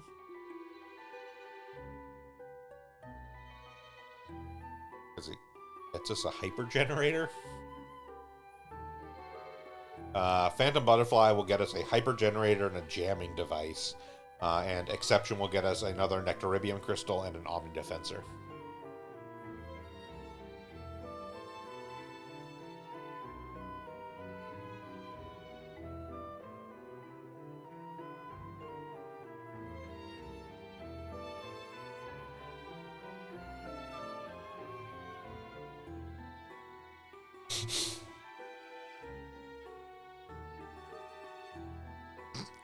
Oh, you fucking loser.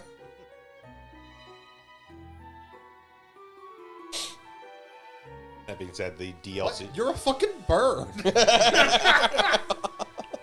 the DLC stuff for 30 will also be a chance for us to get some good tracks in, and also for Krampus and I to go on long diatribes about Tokusatsu. Because it does include Ultraman, and then for the whole group, at a certain point, we will hit Sakura Wars So Long, My Love. Hell Yes. Amazing.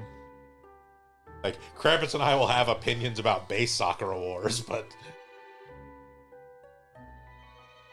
It's weird, my body moving towards the bath on its own. Every nook and cranny. And you have plenty of time to talk about them because we'll probably be using both those main characters. No, those are the two I was referring to, that when they get, like, by default have 30% damage from support defense, and with the race bonus, just take no damage when they support defend.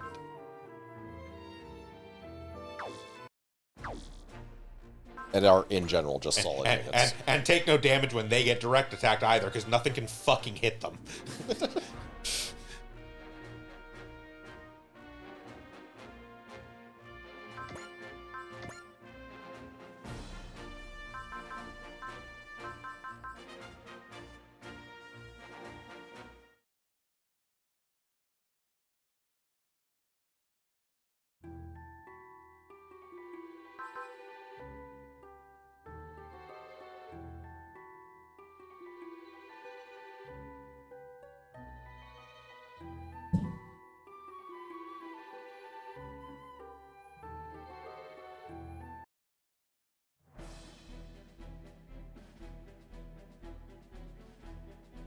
It is a game that takes size as a factor into hit chance, and they're fucking 8 feet tall.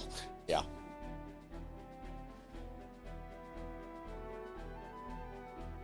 Yeah, they are fairly dodgy. They're also fairly tanky anyways. Yes.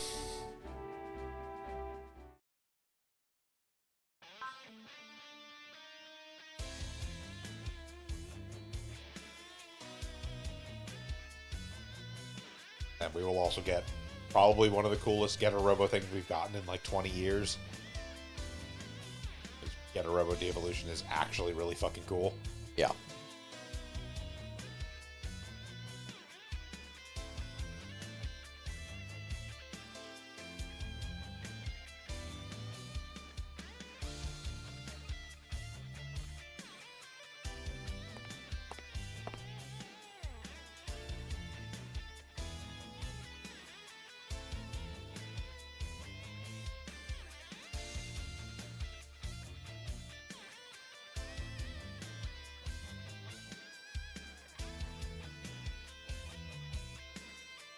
And as I've previously stated, it's just super weird to get this Ryoma, who is design-wise more classic Ryoma, but personality-wise more Armageddon Ryoma.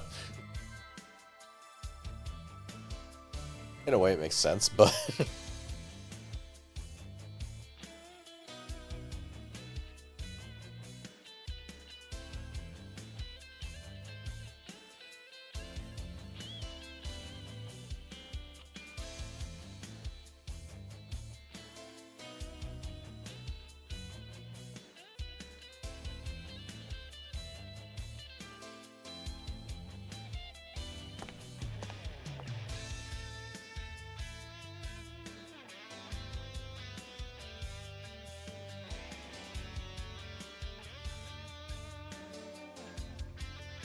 Also, of course, 30 also gets the beautiful factor of Getter Robo Armageddon Ryoma just being a fucking PTSD factory for other mecha pilots.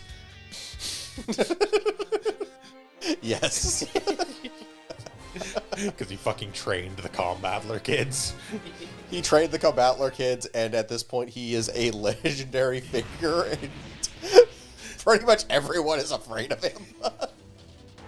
Except, of course, Amuro and Koji, who are just like, Ryoma, what the fuck, dude? Like, because as has become tradition in Super Robot Wars games, they're all old war buddies. Yeah. So they're just like, it's really funny that everyone's scared of you. Clearly, they have no idea what you're actually like.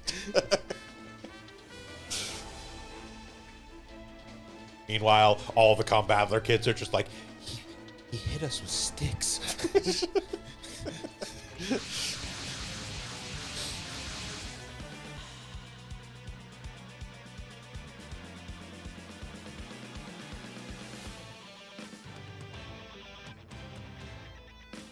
there is actually a full count on the wiki. 30 has 62 key scenarios, i.e. if you just went through and played straight through the game story only, you would play 62 scenarios, which is still slightly more than your average SRW game, but not by a whole lot. There are then 166 optional scenarios and 87 DLC scenarios. Yeah. Yeah, we'll be at that one for a while. Yeah.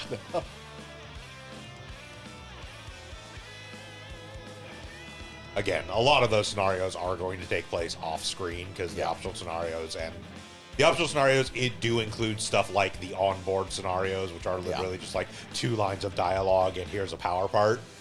And like one of those lines of dialogue is the same for like every one of them. Yeah. And then also like a lot of those relic missions, which are just like, hey, like we'll probably show off like one of each of them on stream, and then just be like, hey, by the way, we did like 14 more of those. Yeah, basic puzzle challenge. Not even puzzle challenge missions. They're not even that complicated for the most part. Yeah.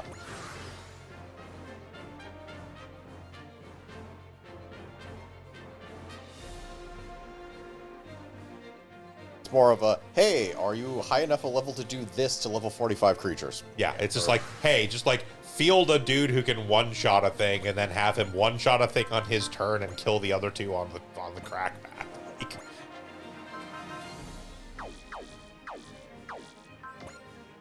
by which, honestly, I mostly mean field the Huckabee 30.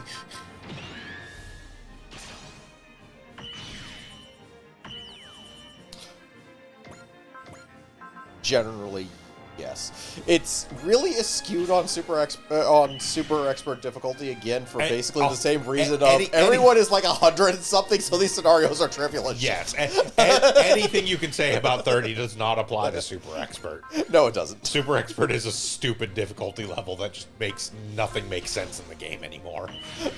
And is the weirdest difficulty curve of starts harder and ends easier. Yes.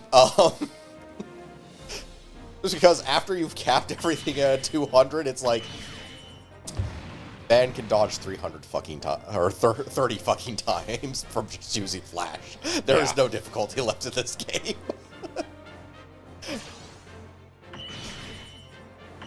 I throw around Valors and Braveries like it's fucking candy because it is. Yeah, again, as we talked about before, we're not even going to be playing. No, we're being like 30 hard or yeah, we're not going to be playing it on Super Expert, mostly because it makes the first like 15 scenarios just not interesting at all. I don't know what you're talking about. The scenario that I spent running in a circle on the map for long enough to get all of my SP back so I would fucking horribly die to the 4 things that was chasing me was so engaging gameplay. Yeah.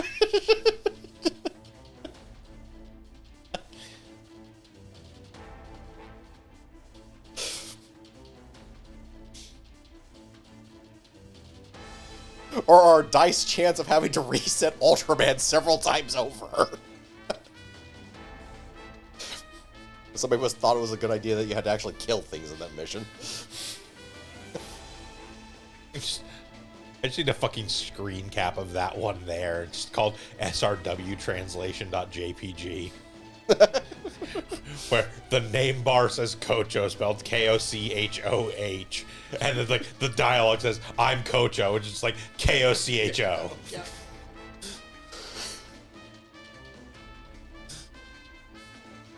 Cham chum.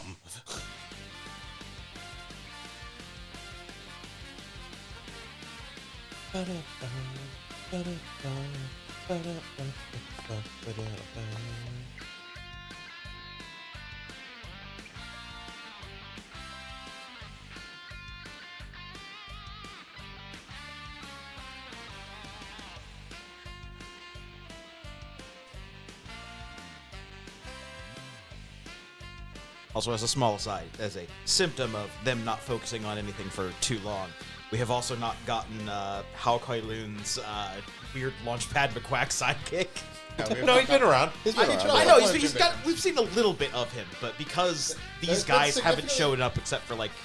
Yeah, there's been much less of them in this one. Well, I mean, again, But we also got their every side. time we've chosen a split, we've taken the side that doesn't have Mike Guy on it. Yeah. Again, the split where all the like great Mike Gine shit happens is very Mike Gine focused, as you may imagine. Yeah. Hence why we like did a split that wasn't on their side, came back. We had a great Mike gun. Yeah.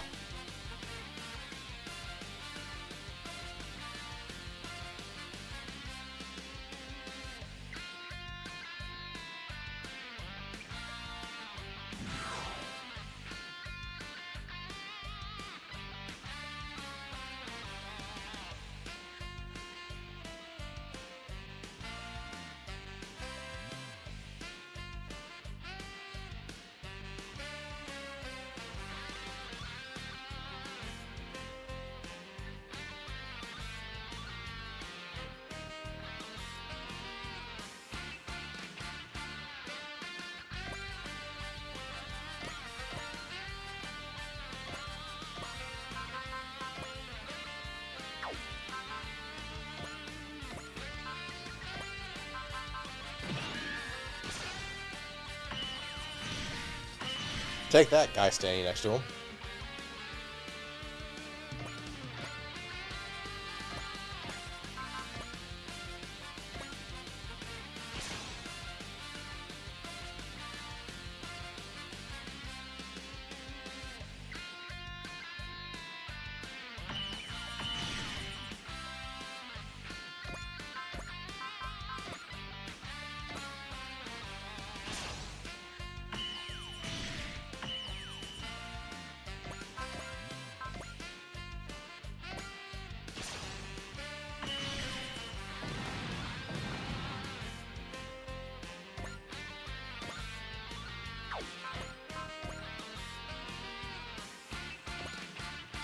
This game was the first of the PS4 trilogy, right? No, V. No. was. V was? Okay. VXT is the order. VXT, yeah. We just did T first because it was the one that was easiest to get at the time. Yep.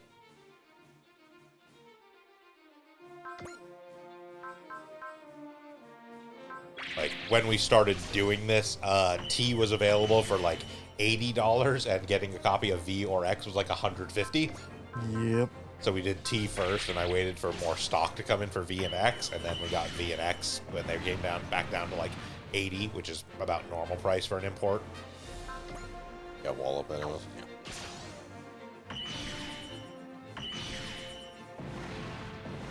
Now, that's part of why it's actually kind of weird and a little annoying when this does something worse than V.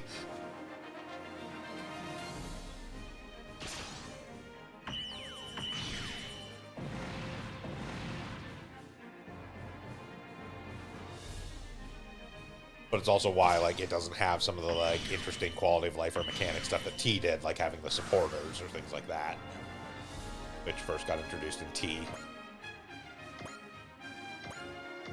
with the analyzer. I am not the analyzer. Please stop calling me that.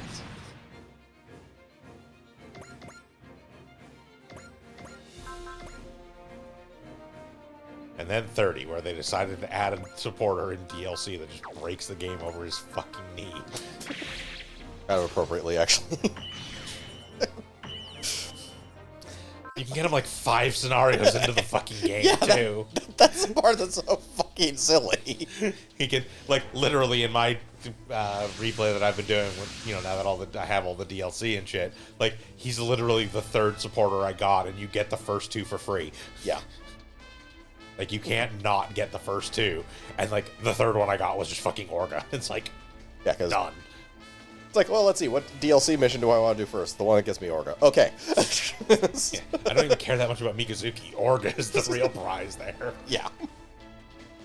It's like, yeah, he's on your ship. Everybody just starts with Excel. That is activated ability. Everyone gets charge. Uh-huh. It's like, well, I guess I don't have to put people on the boat because they're just all going to walk up and kill everything.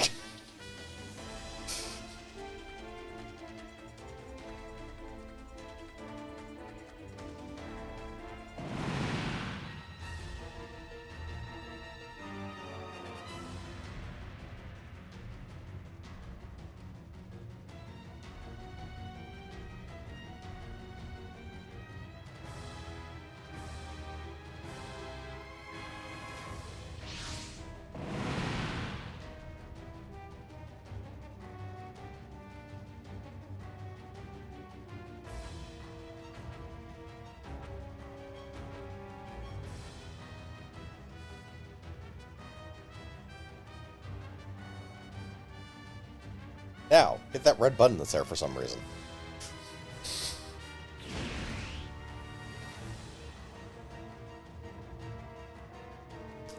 Alright, fusion dance time.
Congratulations, you've won by virtue of your enemy taking a nap during your combination sequence.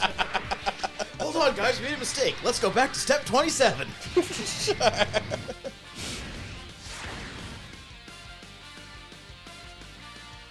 No, everyone knows you're not allowed to attack people during the combinations. No, they're not attacking. They've fallen fucking asleep. Don't worry, I'm sure if you were watching the series, you would see this 14 different times at least.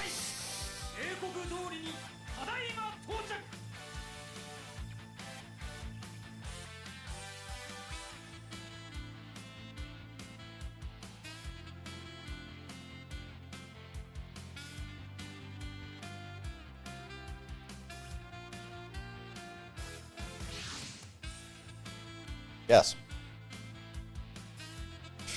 Yes, we are forgetting you, Joe. Who? Oh shit! Simo's here! Oh! Run, we're all gonna die! I am going to disassemble every single one of you. Well spoken, Viral. We're just gonna leave. Joe's here, whatever. Oh, fuck me.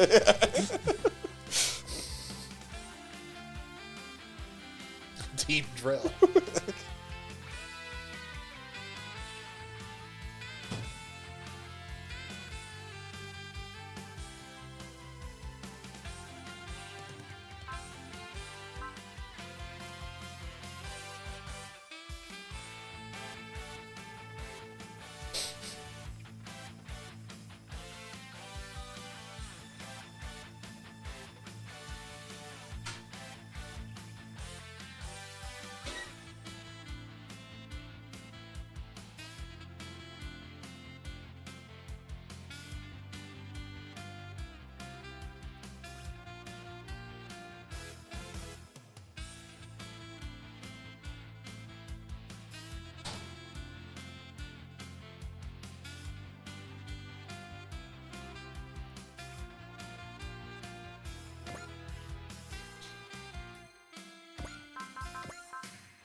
This is to defeat all enemies.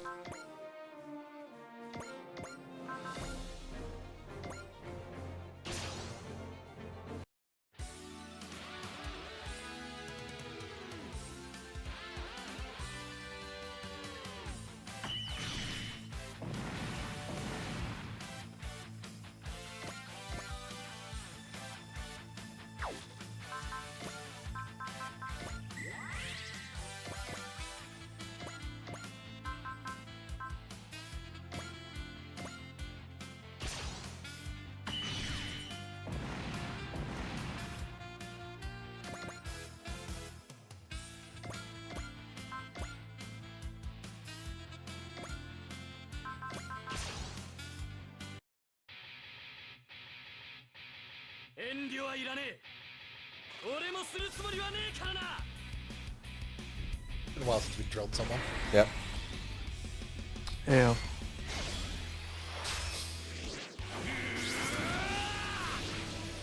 I mean, in fairness, that's going to be like the entirety of like the final like It 3 is missions of the kind game, Yes. It does go nuts with the drills. because it's all Gurren Lagann.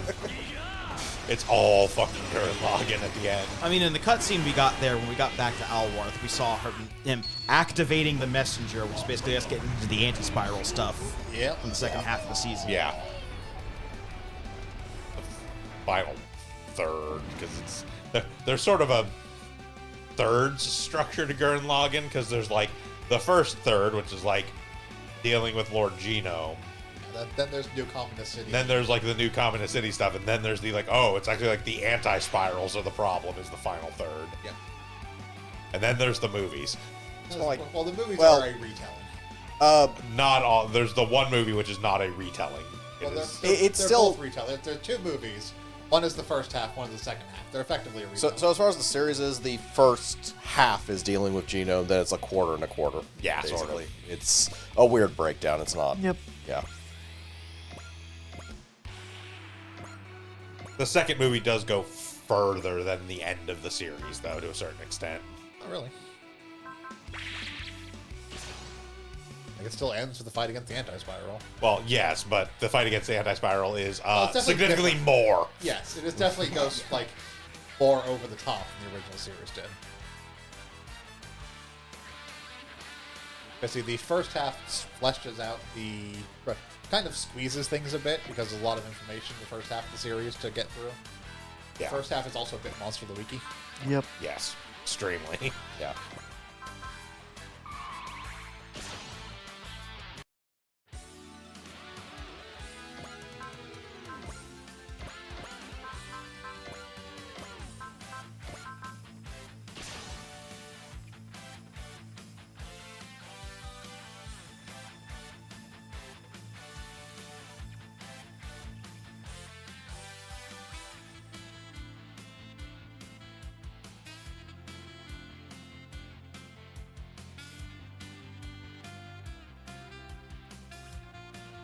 Insane troll logic. That's accurate.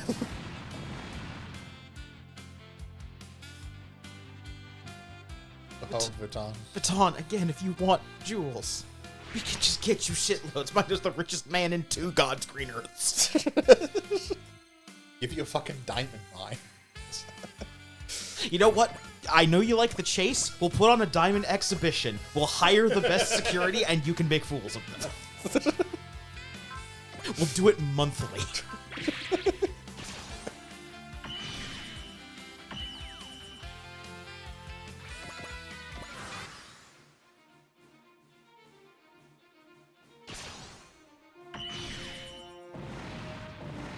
I didn't know he had counter. Or full counter. Might have been that attack. Huh? Might have been that particular attack. Yeah, probably. We don't really use Joe, so. No.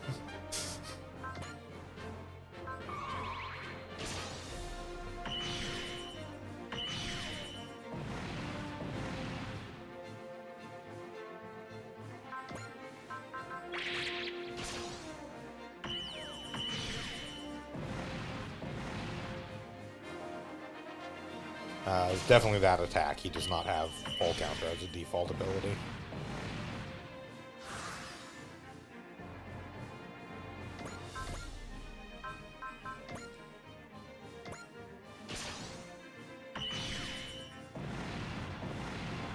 And we're done here.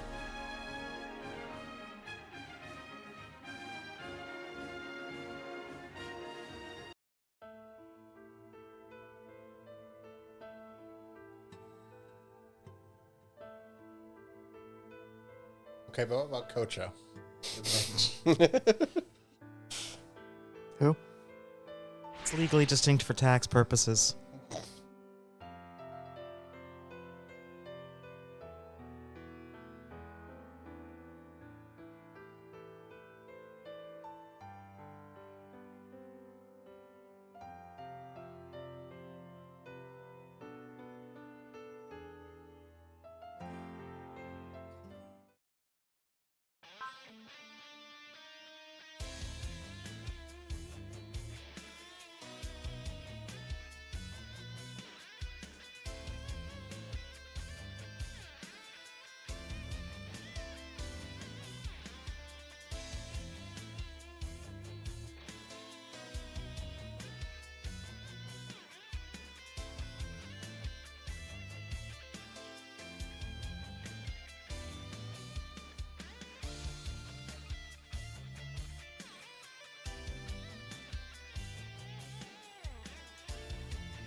Funds, TACP, long-term relationship goals.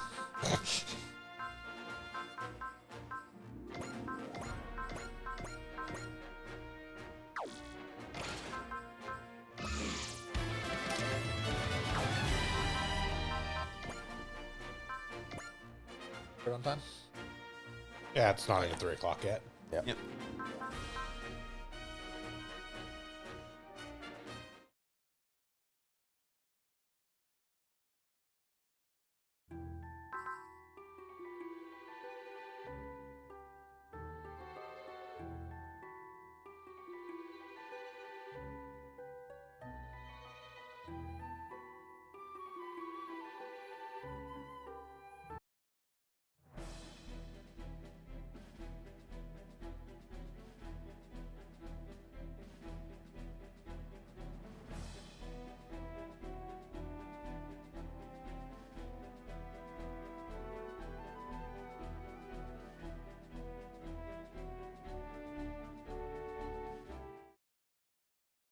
Docked into a strange land. Split from the rest of the main force, they immediately start coupling on the battlefield. Not again!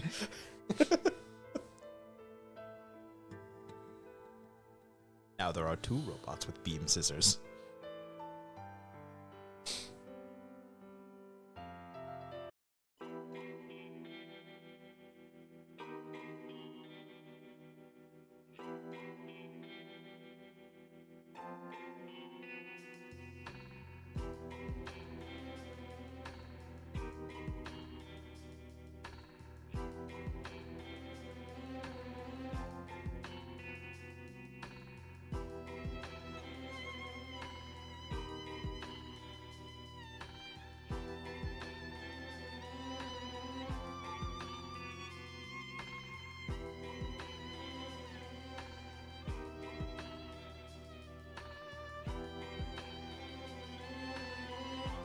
For reasons.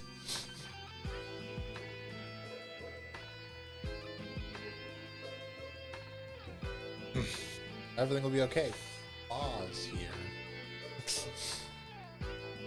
Sounds like a reason to worry. It's fine. The Methus is over there. She'll be fine. She'll be safe.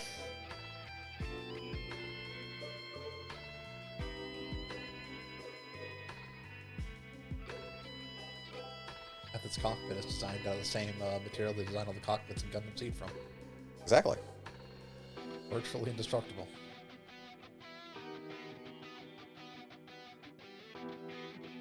Unless you walk into a beam saber.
I mean your buddy.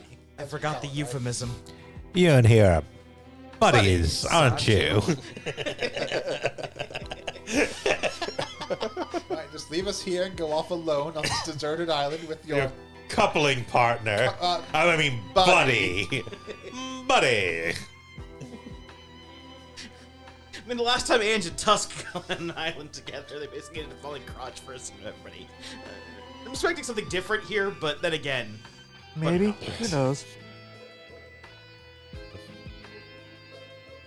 Meanwhile, Camille's just over there like, I don't get it. Why does everybody keep putting so much stress on the word coupling?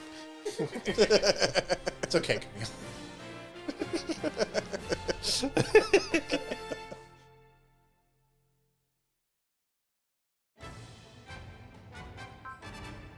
Fairness, with the amount of dead women constantly hanging around Camille. Yeah. Tomino goes through phases.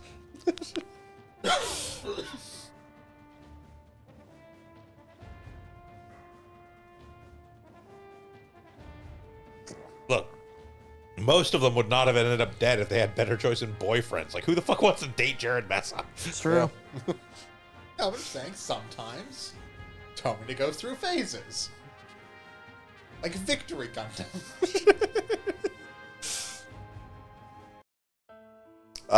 Even just the whiplash from end of Zeta to beginning of Double Zeta. Yeah. Or the first half of Double Zeta to the second half of Double Zeta. Yeah. Or every 5 minutes of Victory Gundam. That's it. The Shrike team exists in the Victory Gundam. I think purely to have women die on screen. I'm fairly certain the Strike... No, the Strike Team have story significance. Bikini Jetpack Bazooka Squad exists solely to have women die horribly on but screen. that only occurs in one episode. Shrike Team is, we introduced a team of Gundam pilots who will progressively throughout the series kill off, resupply the team, then kill off again. I'm pretty sure the Strike Team has a 100% death rate in that series. Like 2 of them survive. Yeah, I think we looked that up before. I mean, the one that die horribly. Well, we won't have to deal with that in 30 because all of them will be seen on a bench. Pretty much. We do not have room in the team for basically fucking... We will field them for a very brief period because if we're going with a space start, there's like 3 scenarios before you have anybody else to field. Yeah. Like, just off the top of the head, I remember Punch Through Cockpit. Literally holding up the space elevator launch platform and get beamed to the cockpit. That was kicked. The cockpit kicked into collapsing on her. No, because she continues to hold the thing up. That's right. That is the beam through the cockpit. That's the beam. There's one that gets the cockpit kicked in on her. That might be when they're trying to escape on the ship. The one that gets, or Yeah. like the planes they hold on to the side of, because that's the thing that occurs in Victory. Yes. Like that one either gets punched through the cockpit or kicked through the cockpit. And yet Junko somehow just gets blown up by a bomb. and yet somehow Shrike Team doesn't have the most horrifying death in all of Victory. That still belongs to Chronicle Asher. think that's the most horrifying. It's definitely the most funny. Decapitation via space or via motorcycle warship. Which means it's really impressive the head managed to stay in the thing. That is pretty- And not just completely annihilated her body. That is pretty bad, but the impact noise of Chronicle Asher is pretty gross. It's the impact noise, the fact that the Camera just keeps going. Continues. We had to pause the episode. You didn't have to pause the episode. That literally happens right before the bumper. Yeah, but we were watching on TV. We had to pause the episode and stop laughing. It is one of my favorite scenes in anime because it's just like, holy shit.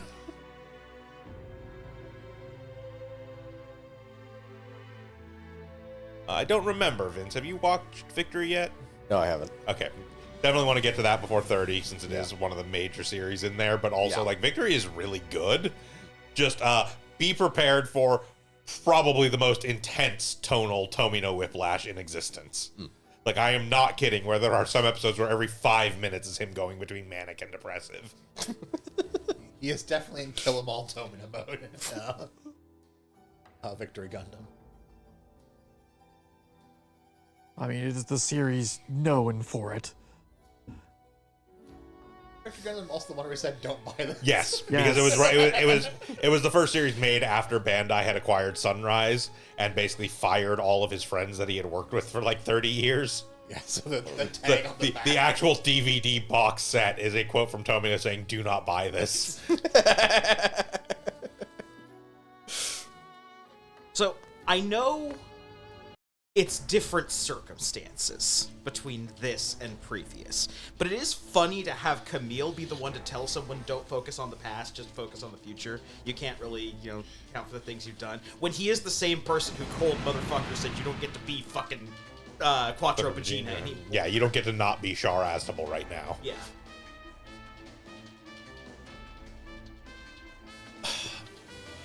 Here's the thing, though. That still does track specifically because Quattro Vagina was Char avoiding the future as Char. Yeah, the difference here isn't like this person has an issue with the past, not because of the thing they've done, but like they need to move past that. Char needs to accept what he fucking did. That's the difference. Fair enough, yeah. Yeah, it is a very different instance of your don't past worry about the kinda past. Sucked. Don't worry about it. And you did horrible shit, and you need to fucking own up to it. Yeah. You can't just keep hiding. Well, that's counterattack. Yes, but that's what I'm saying. But That's, that's what Camille, that's what Camille tells him. You don't get to not be Char right now. That's When he's holding for Murasame's body and walking back to the ship, he turns to and Char. basically says you don't get to be Quattro Vagina anymore. Yeah. Yeah. Like, this has happened. You have to be Char Aznable now.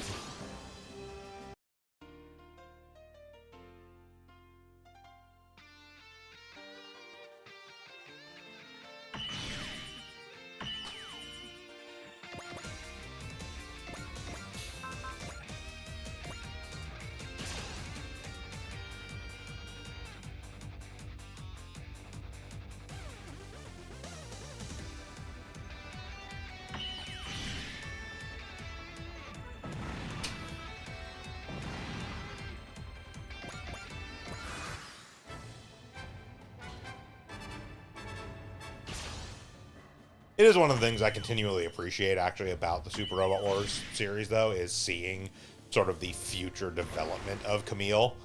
Because that's one of the things that's pretty common across pretty much all of them, is that none of them, any of them that include Zeta, don't include Zeta at the point of like, oh, this is like the story of Zeta. They include it as like, oh, this is after Zeta, and like Camille has come out of his catatonic state.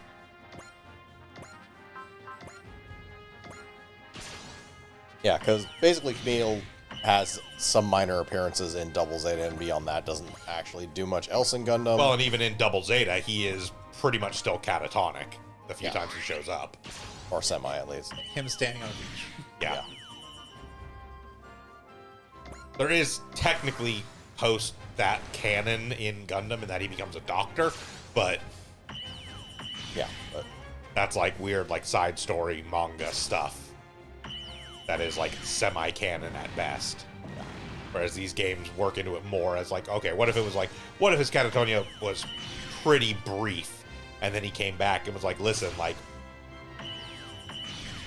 it's interesting because the tack they seem to take for the most part is he still is very anti-war, but understands the necessity of it. Tends to be the sort of approach they give him, which does feel like the natural evolution of his like sort of second half of Zeta outlook. To some extent, but at the same time, him not coming back as like a pilot in any other series makes a good amount of sense considering the amount of shit he went through. Yes. especially Oh yeah, towards the end of absolutely. Zeta. Absolutely. Yeah. It's just in the Super Robot Wars, obviously, every time he shows up, it's like, hey, like, I would really prefer not to do this, but given the circumstances, I understand the necessity of doing so. The Alpha series is actually kind of interesting with that because the Alpha series takes place oftentimes during Zeta Gundam, when the Titans are still running around and the Titans get used as antagonists for most of it. Yeah. So you still have Jared Mess and everything. But in accordance with Super Robot stuff that they like to do frequently, you have the ability to save for Murasame. You have the ability to stop Jared Messa once and for all. And change the course of things so that things turn out great for not everybody, but a bunch of people. Body count is significantly lower, basically. Yeah, exactly. Yeah, which is, yeah. This often requires input from, like, other people. Yeah. Oh, I'm reasonably certain that Alpha is also where we get the Table of Chars. I think that's Alpha 2. Yeah, I think that's Alpha 2 where we get the Table of Chars. Just a bunch of Chars saying, Well, it's Literally Char, Quattro Vagina, Char. Because due to like dimension and world shenanigans, it is 79 Char, Zeta Char, and CCA Char are all on your team. yeah. How many other Char clones are there as well? I think there's only one in that. I think Harry Ord is there. No, I think it's Miliardo. Is it Miliardo? Because Wing is a part of That's it. right, yeah, it is Miliardo. Kind of a letdown. If they do stuff nowadays, they can have actual shark clones. Yep. Yes, they could. All two of them. The Z series actually does have a really fun interaction where Char, specifically, I think it's CCA Char, gets to have an interaction with Full Frontal. Yeah. And it just amounts to, no. No, you're not me. You're not even slightly me. I mean, to be fair, full frontal knows he's not Shaw. Yep. He's just willing to be Char. He's just The willing people to want be to be Char. want to be It's like Char. you're not even good at being me. Knows. Yep. He outright states such facts. There's presumably also more Char clones than just Full Frontal and Zoltan, but Yeah. I don't think content has existed with them in it. That's like why they probably did more than Technically, Char is in 30, which also has stuff from narrative. I mean, I know I don't think they have any interactions, but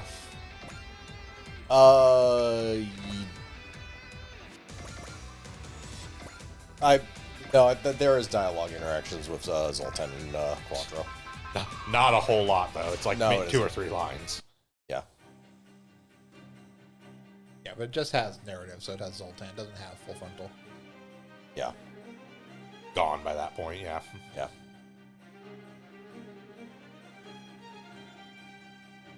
It's much more fleshed out.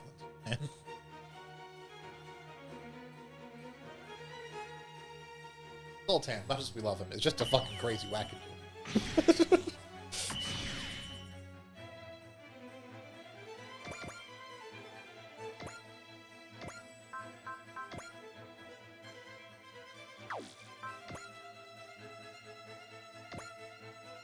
Feels like overkill. Didn't use Unilized Combat. I didn't. And yeah, I believe that is Z2 or Z3 actually, if I remember correctly. Specifically because that is the first one that had Unicorn in it. Yeah.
You have a copy of Moon Dwellers, don't you?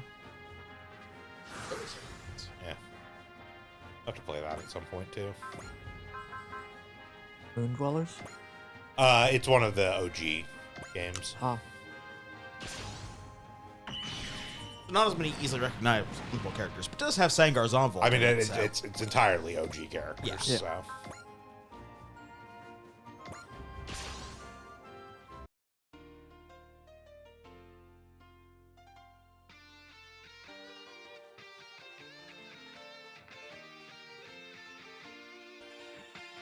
It's just interesting because since it doesn't have a lot of the actual mecha series, since it's entirely OG, they added other stuff in there to make the gameplay somewhat interesting. So it has like a relationship system which works very similar to like supports in Fire Emblem, Huh. shit like that. Like, Yeah. it's a pretty interesting game, all told. It's range on him, I think.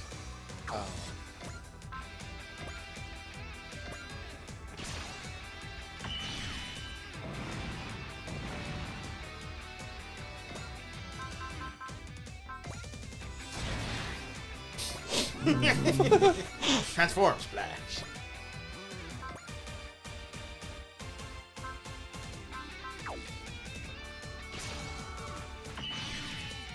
Yeah, like, it's even weirder because it's like there's 3 different types of relationships characters can have to each other. That there's friendship, love, and rivalry, and all 3 of them do different things. That's actually pretty cool.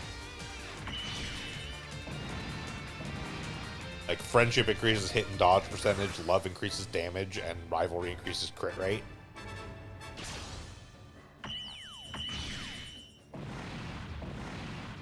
It's a weird game, but kind of cool.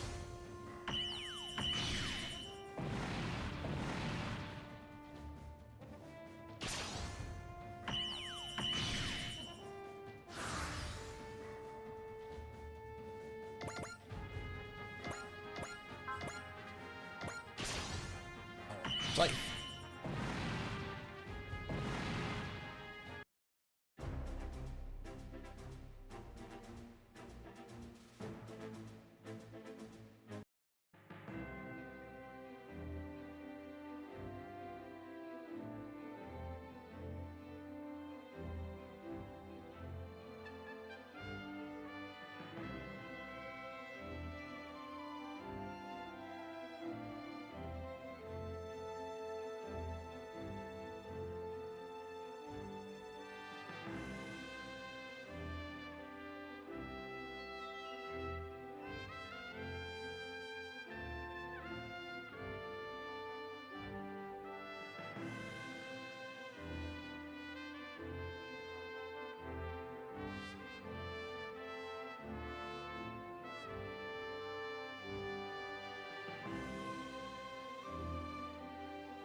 What possibly causes Agilia to change?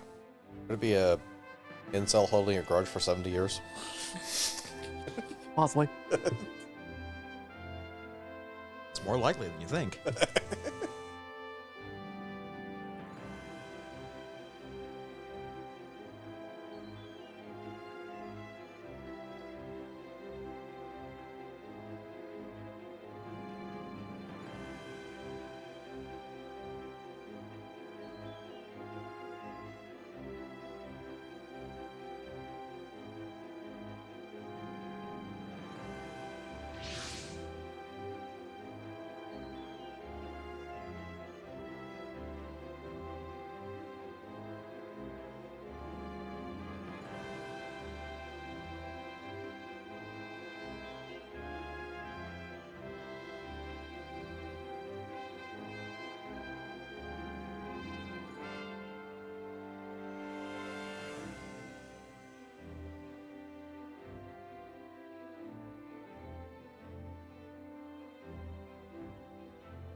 We're wizards. We have no sense of right or wrong.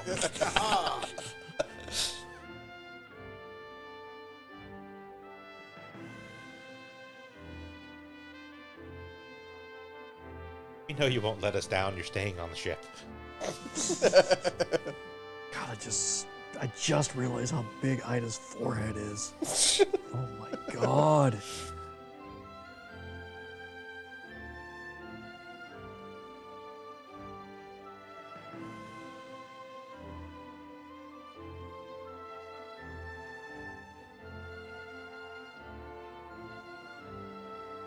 And when you say we aren't bad people,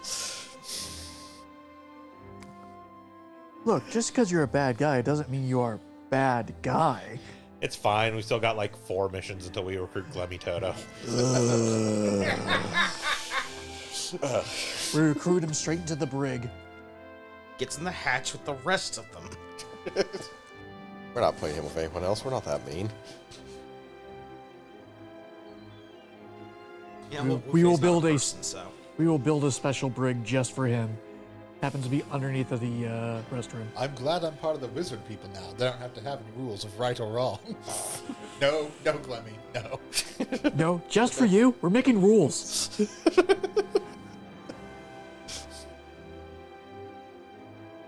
Congratulations, you forced us to have standards.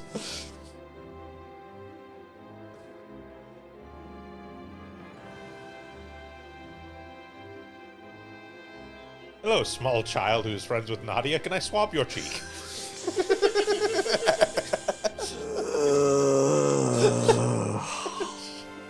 Where's the nearest airlock? Hi, I'm a doctor.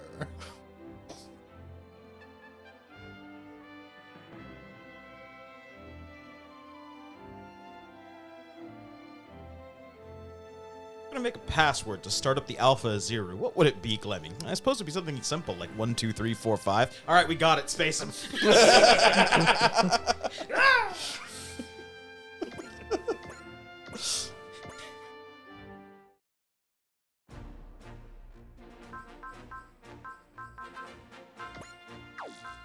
What's our time look like?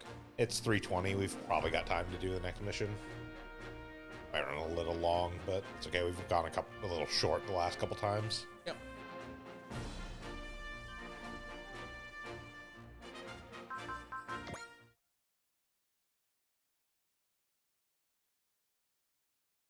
But the Super Bowl is... Something is happening. Who cares? Starts in like 10 minutes. Yep. Eh. I mean, the important part, the halftime show, is like in an hour and 10 minutes. We'll be done by then. Yep.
I already know the secret to being Doktar. We shove a drill up his ass.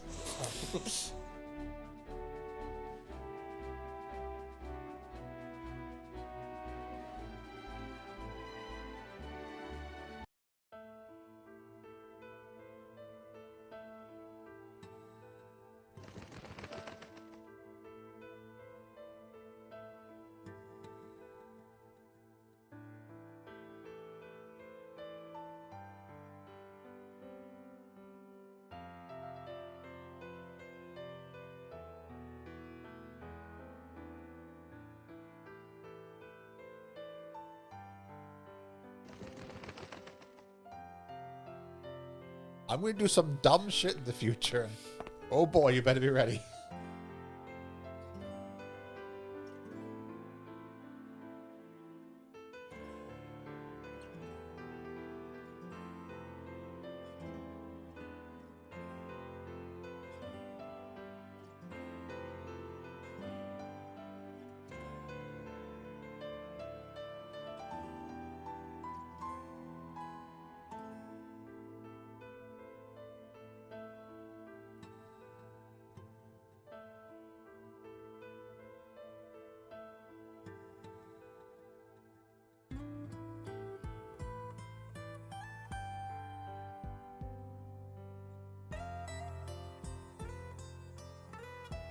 He's really hung up on this. Yeah. Bill set to auto. Yeah. it's just pausing on this for Press the button, see if it does anything. There we go.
Anything particular we need for this one?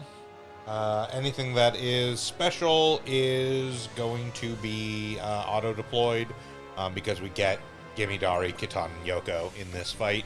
I will say we probably do want to take somebody like Simone or Belry in on this one because the SR point for this one is defeating Garadabla within 3 turns, but Garadabla flees if he goes below 15k. So, Pretty sure Simon's auto-deployed. yeah, so if that's the case, then we should be fine. We may take whoever then. Yeah, he's not in the list where he normally is, so he is definitely auto-deployed. We just want to have somebody who can do 15k plus damage in a single hit. Yeah.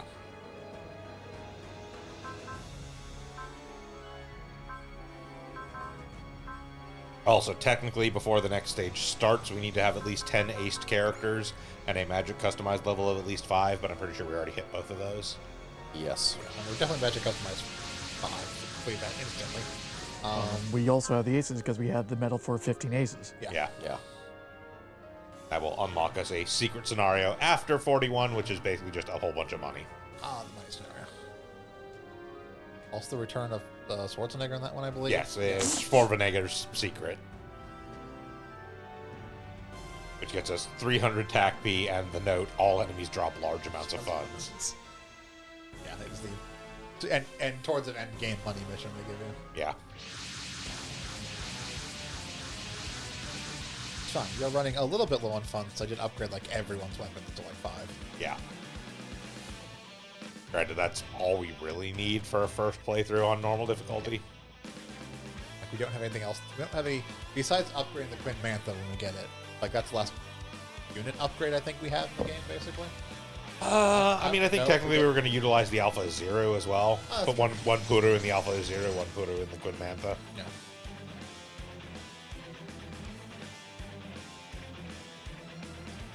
But that's like upgrading 2 units. I don't think we're getting other new units that Care about now.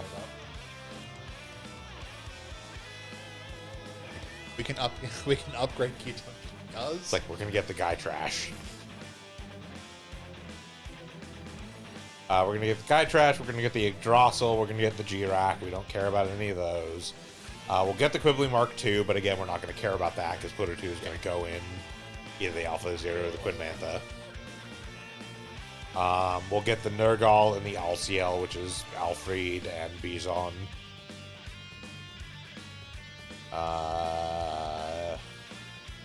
We'll get the Gaion and the Kabakali, which is Kia and Mask, but we don't really care about those.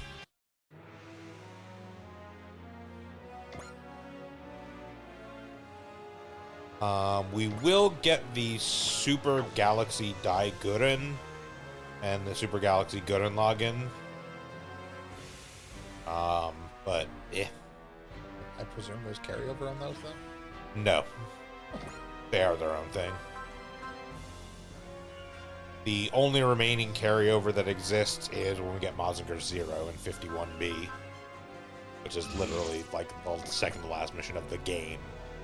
That will get all the upgrades from the Maz and Kaiser. But Super Galaxy Daiguren. So, Super Galaxy Gurren Lagann is a combine ability between Gurren Lagann and Super Galaxy Daiguren, but Super Galaxy Daiguren itself does have its own upgrade tree and doesn't carry over anything. And then likewise, Super Galaxy Gurren Lagann gains the Tengen Toppa ability, which turns it into Tengen Toppa Gurren Lagann.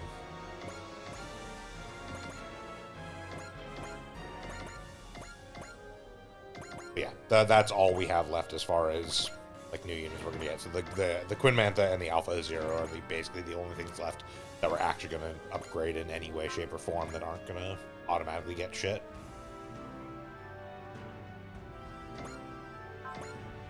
So, to a certain extent, we'll want to hang on to some of it out of Schwarzenegger's secret to get be able to upgrade Alpha Zero and Quinn Mantha, but other than that, we can start upgrading other stuff weapons-wise, higher levels if we really want to. I would probably wait until we get the Quinn Mantha and the Alpha Zero.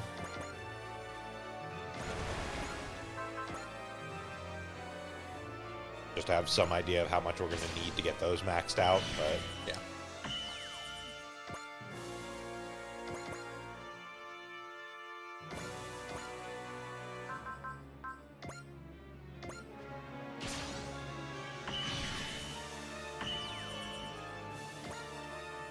notably, I'm looking at the list, and actually, technically speaking, we get the Quinn Mantha no matter which split we take on the next split. Really? It's just a matter of we get it earlier if we go the Gundam route. I'm not opposed to doing the opposite route if we get it either way. Yeah, the list shows it as getting acquired in episode after scenario 45.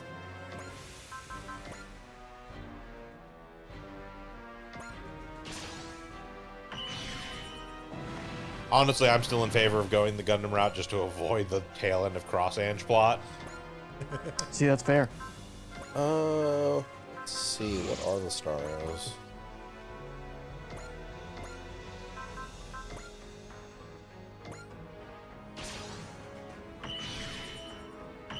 .44 is the tail end of Cross Ange plot on the A side.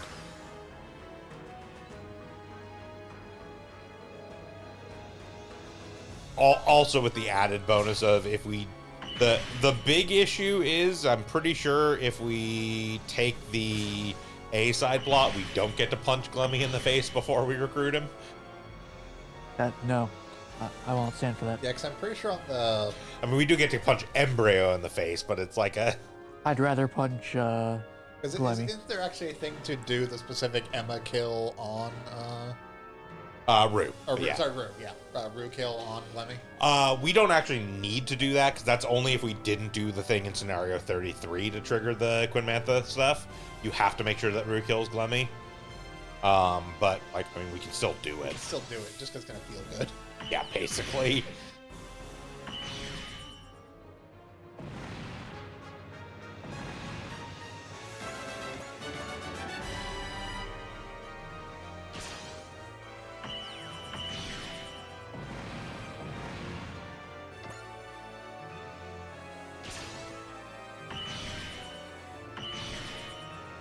Also just does mean that we will get the Quinn Mantha for an extra, like, 2 missions. Because it's basically, you get it in 43 if you take the B route, you get it in 45 if you take the A route. It was like the very first scenario of the Yeah. dealing with it. Yeah.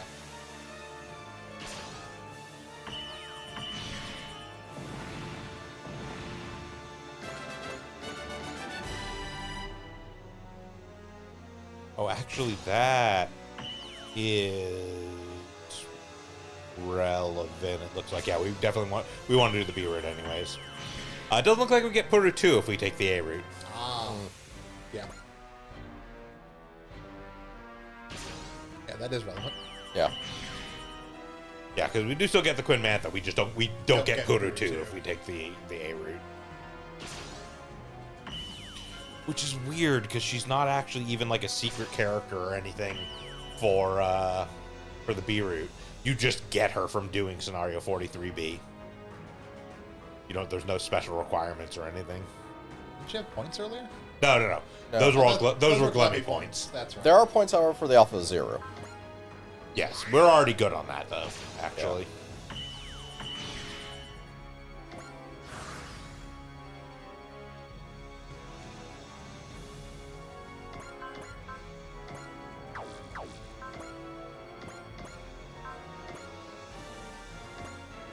we have extremely done enough of the previous Alpha Zero points.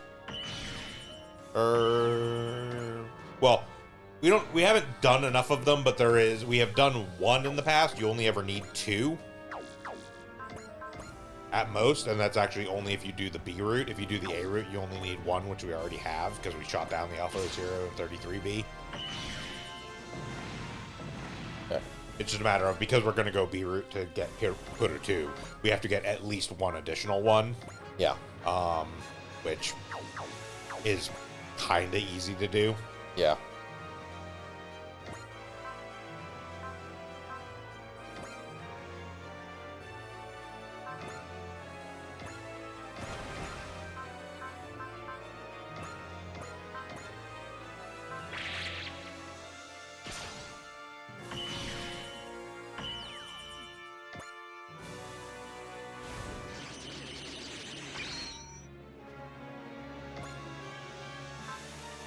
We also get a sick-ass power part if we go the B route that we don't get on the A route. We get a Tommy Vision, which is at 130 or more morale. Apply Bullseye at the start of player phase. Nice. Which is, again, only available on B route for reasons.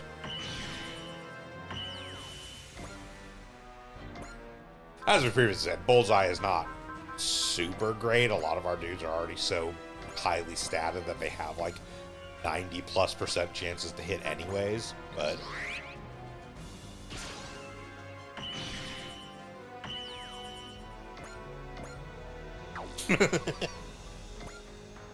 sorry, just going further down, I saw there's a map that involves the Eiffel Tower. It's gonna get blown up.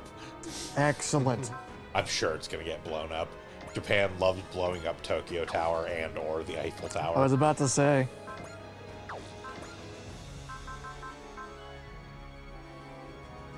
Valor's the double damage one? Yeah. Valor is 100%. The 120. yeah. 120 is Soul, I Valor, think. yeah. Yeah. Yes, he just has that. Yeah. I'm intimately familiar with Bravery. I use it all the fucking time. Fair enough. 30 is fucking wild. I'm honestly not going to be surprised if we see a much longer delay before the next SRW game, just because of how much 30 is. Yeah.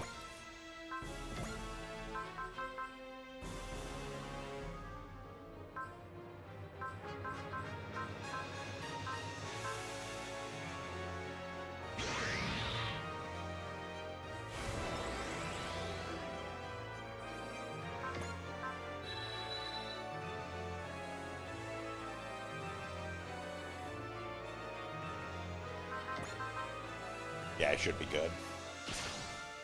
There's a second attack in there, that'll do more than enough.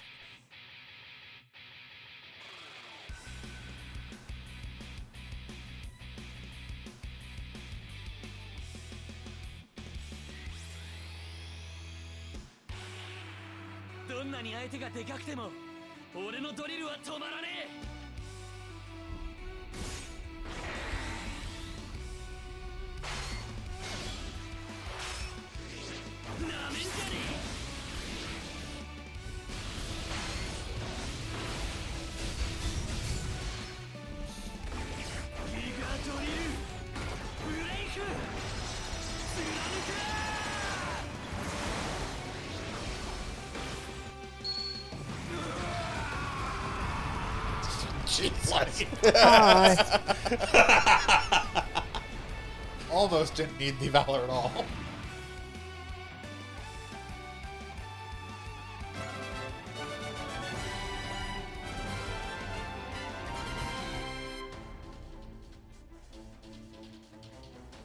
You had guts. Now there's a hole where their guts would be. General Darkness. That's the only special thing we had to do in this one? Yeah. The only actual like special thing on the TACP bonus is once we have Gimme, Dari, Kitan, and Yoko, each of them has to defeat an enemy. Okay. Because the objective is about to change to defeat all enemies. Spoilers. Clear the map. Like 90% of Like maps most in the game. weapons. Yeah. Oh, the zero's here. Yep.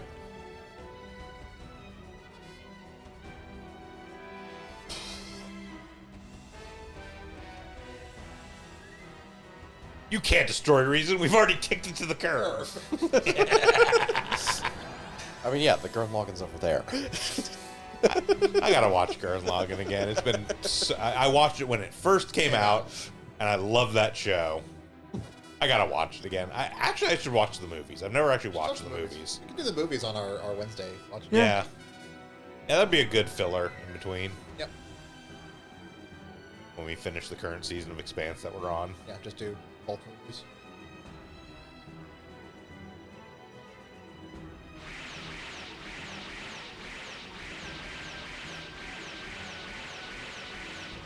It is like, don't get me wrong, I love Gurren Lagann, but I do love that like all the people that are like, oh, Gurren Lagann is so over the top. And it's just like it's that fucking meme of the dudes on the gallows, like first time in mecha anime. Like Gurren Lagann is like, even for Gainax, Gurren Lagann isn't the most over the top they ever went. And then they escaped the shackles of Gainax and became Trigger, and just went completely off the rails. Inferno Cop may be the most insane media ever created.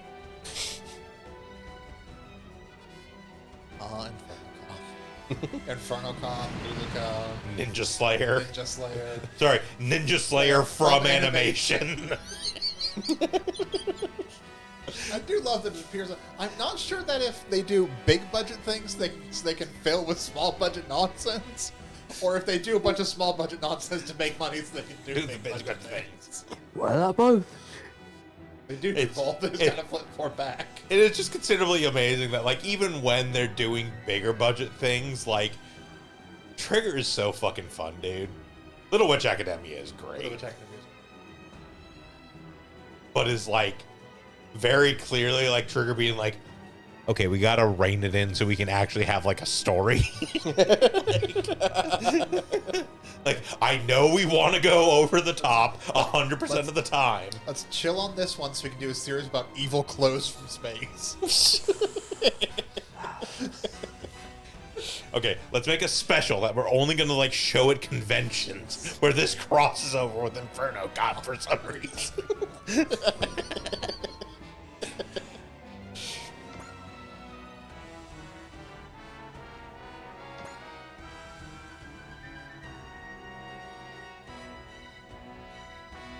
Yeah, you basically just need to hang on to like 4 enemies to kill so that each of the other Gurren Lagann folks can Get killed. pop one each.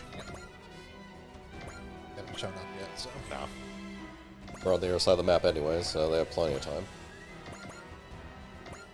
That guy's right here. Yeah, I was just saying, as you say that, Mike kinda has like 10 move right now.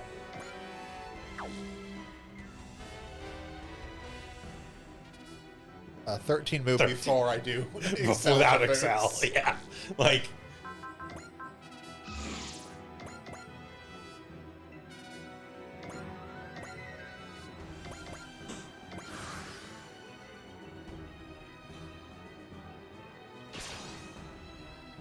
gonna be so annoyed through our entire playthrough of 30 because I know Vince is gonna field Shinkalion. I am absolutely feeling Shinkalion. Fucking hate Shinkalion so much.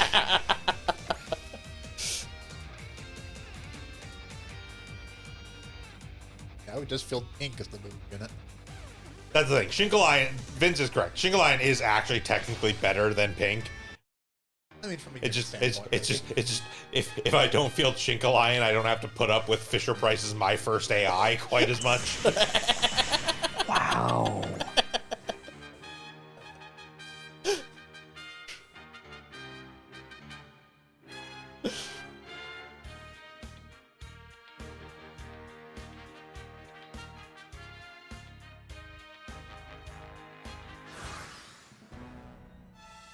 Also, the actual like mecha of Shinkalion itself, it's one of the few instances where I'm like, I don't really like the design.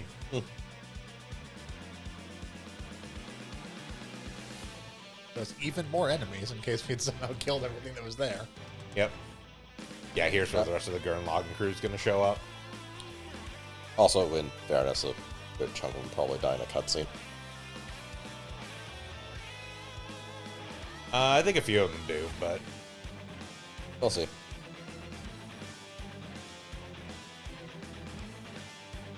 That's dumb. That sounds like someone's limitation. Look, Spiral Power isn't going to destroy the universe, just a couple of galaxies. As it tosses It them. throws the next weapon. so I feel like I should be fair to the rest of you to clarify that this was not Diet Coke. This was a Long Island. I get that. I'm just like, just so you know, I'm a little drunk right now. There was like 2 ounces of tequila, 2 ounces of Jack Daniels, 2 ounces of vodka, an ounce of maraschino, and an ounce of triple sec in here. I mean, my response to that is the same as Twitch's. Don't hurt yourself, and I don't fucking care. That's not even actually Twitch's response. Twitch TOS is specifically you cannot have incentives to drink. So the reason why they have that specifically there, Because people are doing Yes, like shots. because people were doing like shots for subs. yes, they and were stuff. getting to the point where they were hurting themselves, which is the core point of the rule of don't drink yourself to sickness, and we don't generally care. And then I'm- they had to hard code the no incentives for alcohol because people are going to kill you if you follow it. I. Huh. That's another sense of like, I really need to rewatch Gurren Lagann. I saw the names Gimme and Dari. I do not remember Gimme and Dari at all. Dari, the 2 kids. I do not remember them fucking at all. Like, I vaguely remember that they are like slightly important characters to the back end of Gurren Lagann. I do not remember them. Yeah, they're back half characters. I remember that I fucking hate Rossiu. Rossiu is a shit. That is an appropriate response. Rossiu is a shit. Gimme and Dari are characters are solely in the second half. No, they are. Do they even? I don't think they show up They, at all. they are. I think they show up as very young kids in the yes, first they half. show up as very young. It's the reason why when they say who they are, it's like, oh, you guys grew up. Yeah, but they have like mechs they made for them. Yeah. Yeah. Yes, they have the space gun marls. Yeah. Keaton, I remember. I actually really Yes. like Keaton. Keaton was a character that when he showed up, I'm like, I'm not going to like you. And the anime proved me wrong. Yeah, by the very end where Keaton is just like, listen, Yoko, like, I know you love Kamina and only ever will love Kamina, but at least let me make my stand, and then, like, sacrifice himself. It's like, mad respect, dude. Yep. Space King Keaton. Yes, he does have Space King Keaton. They're all space units, because you got Space Gun Marls for Gimme and Dari, Space King Keaton for Keaton, and Space Yoko Double Tank for Yoko.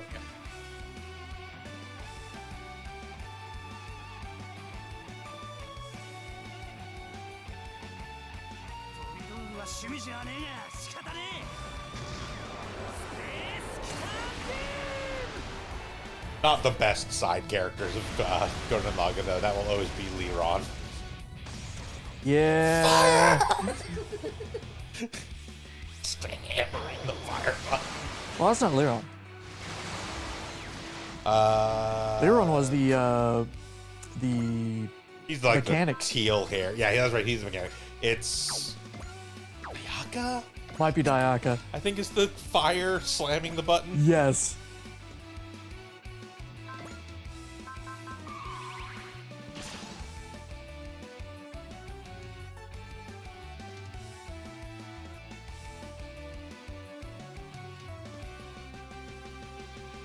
Yes, this is where we get most of the rest of the Gurren Lagann cast. Again, the actual capstone of Gurren Lagann is literally the end of the game.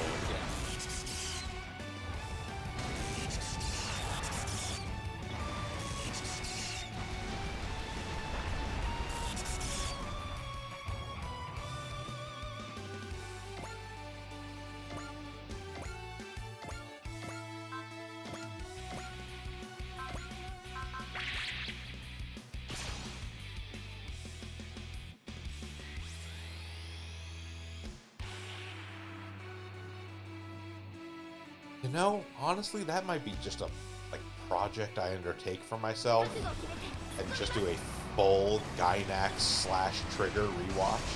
Oof. It's a lot. It is, but there's nothing bad in there. Is the thing. Alright, that's one of the kills.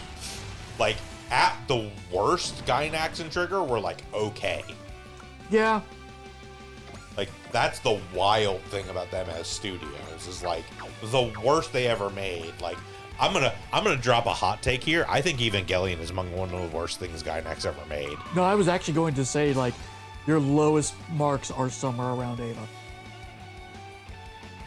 And like Ava, as much as I do not like Ava as much as the general populace seems to have the opinion of, like, Ava's fine. It's just Show up its own ass. Hideaki Anno took a philosophy 101 class and really felt like making an anime out of it. The movies are actually much better. The 10, 20, 30, whatever. 10 and 20 are fantastic. 30 is what the fuck happened to you guys? And 40 actually wraps up very well. Yeah. But it's like, I'm going down the list here. So Nadia, right? But okay. Daikon 4 intro, technically. Yes. Daikon 3 intro. Daikon 3, Daikon 4, Nadia, Evangelion, Karekano, Which is real fucking good. Ebichu, Uruchiban Ebichu. It's a Gainax series. I'm aware, it's just I wasn't expect that to be brought up twice in a week. Yep. Maha Romatic, which, like, I'm the Maha Romatic apologist over here. I might put that on the same level as Ava as far as it's alright. It's Magical Shopping Arcade Ebenobashi, which, again, second time coming up this week. Magical Shopping Arcade Ebenobashi is in my top 10 animes of all time. I fucking love Ebenobashi. I've never even actually seen this one. Petite Princess Yusie? I feel like I've heard the name, but I've never seen it for certain. This Ugly Yet Beautiful World, which is fantastic. Yep. He Is My Master, which I love. It's just fun. I've yeah, never seen it. it's fun. Gurren Lagann, which obviously great. Corpse Princess, which again entertaining at the very least. Hanamaru Kindergarten, which I find funny if only because it's completely not what you expect by next. Panty and Stocking, Mystic Archives of Dantalion, Medaka Box, which is great. Stella Woman's Academy High School Division Class C3. Magica Wars, Wish Upon the Pleiades, Wings of Hanamaze, which just like generally considered one of the greatest animes of all time. At the very least, one of the most gorgeous. Nadia movie, Evangelion Death and Rebirth, End of Evangelion, Revival of Evangelion. I don't know if I really consider that one in there. Technically, they did the opening animation for the 2004 live-action Cutie Honey series. Just watch the opening. You don't have to watch anything else. Just watch the opening of every episode. Nothing else. Appleseed, which, They did Appleseed? yeah, Huh. Kazuyoshi Kariyama, who was part of Gainax at that time.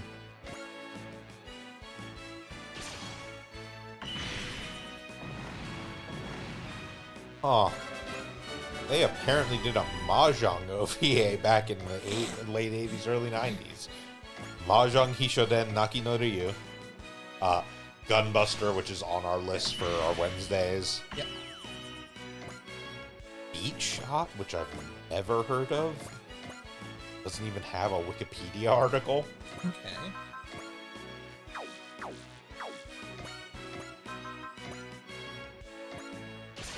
There's a Takuno video. Amazing. Oh, I don't know if I want to watch Furikuri again, honestly. That was the name I was waiting for. But yeah. No. Well, on the bright side, it wouldn't take very long. I mean, the response is just watch only the first 6 episodes and ignore that anything else came after it. Yeah. That second season. Ignore that anything What? else came after it. I have no idea what you're talking about. Then there's the actual 3-episode OVA, Re-Cutie Honey, which fucking rules. Die Buster, Wish Upon the Pleiades.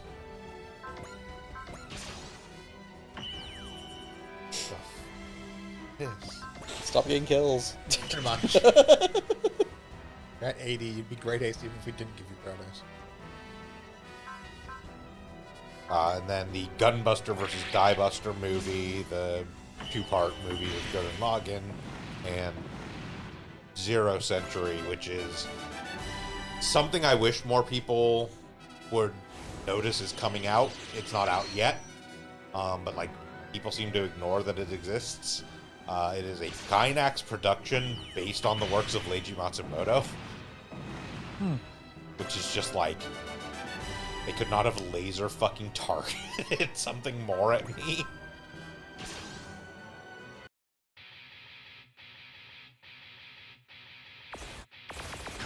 I don't know if we'll ever actually get it or not, but 余裕でかわせるわ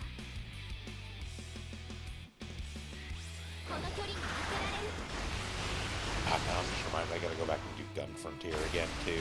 About Leiji Matsumoto. Gun Frontier is What If Harlock, but a Western. Oh, Yeah, Gun Frontier fucking rules. That child killed someone. Second.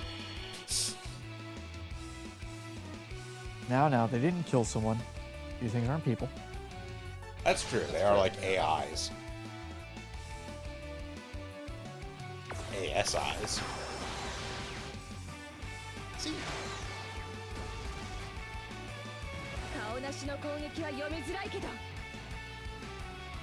顔がないくせに大きな顔するんじゃないわよ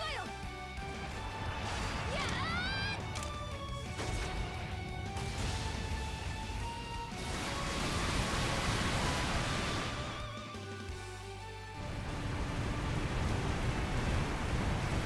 ー Get back on the ship, Troa. Oh shit. Yeah. That was Wait, cool. that's my shtick. Not anymore. I bet she has a beam saber.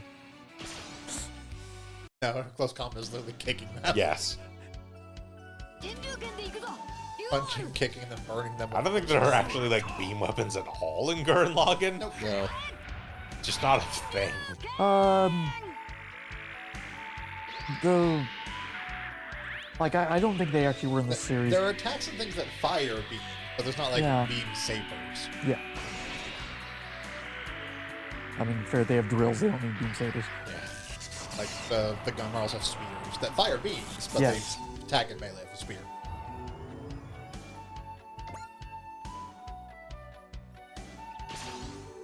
Speaking Probably of beam turn weapons, demo off at some point. Keep him below. No, we need music schizophrenia.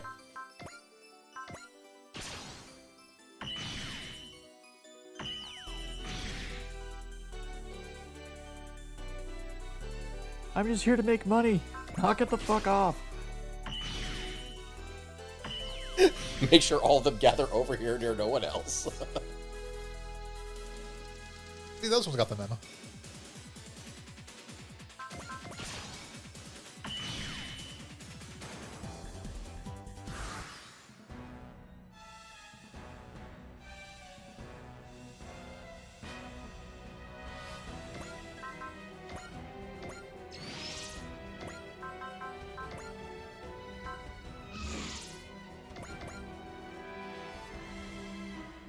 Whee!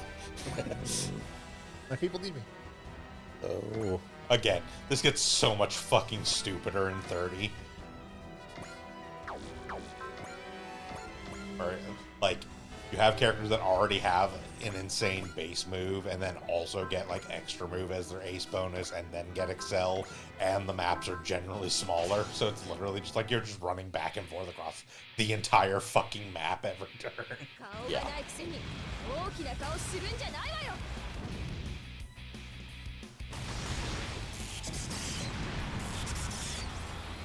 Okay, there's for the Yoka double tank. Yep. I can get Kitan now. Which shouldn't actually be too hard. I think the Space King Giton is actually the best of the 4 units we just got. Wouldn't surprise me.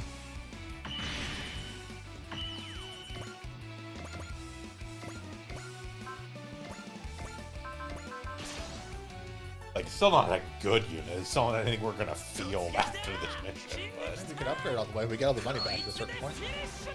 it's literally like the second to last mission of the game. It's not worth it. Especially because we have to save up to make sure we have funds for upgrading the Alpha Zero and the Samantha. Yeah.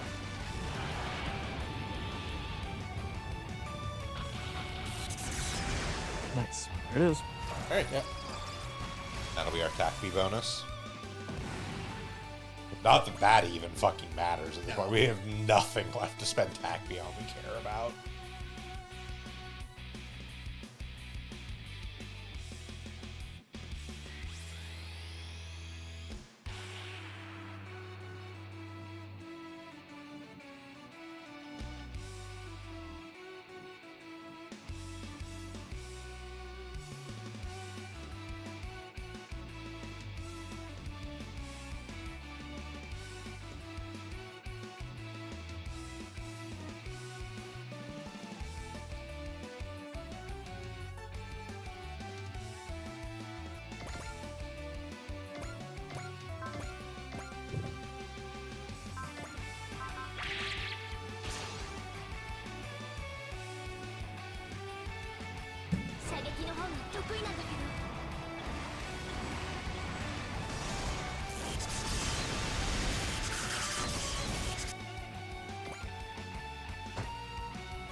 It's usually dangerous.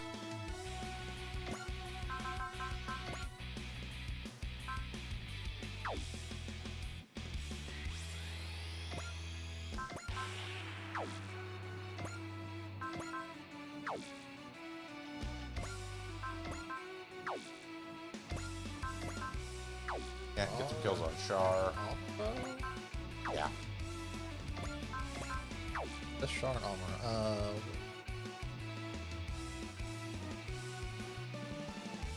Have we actually on Banjo?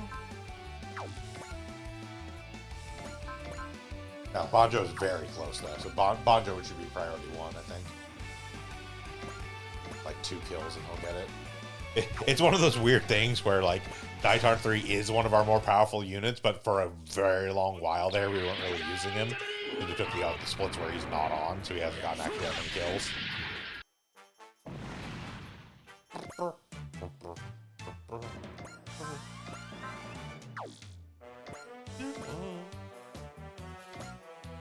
God, the entire theme just being synth horns.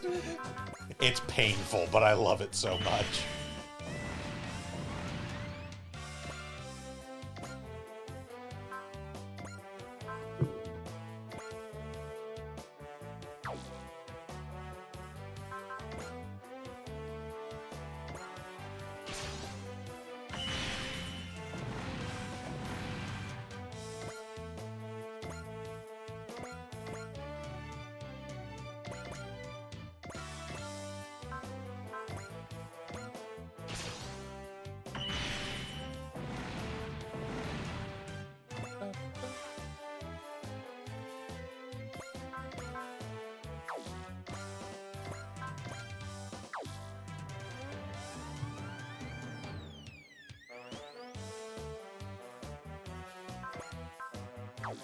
Choices.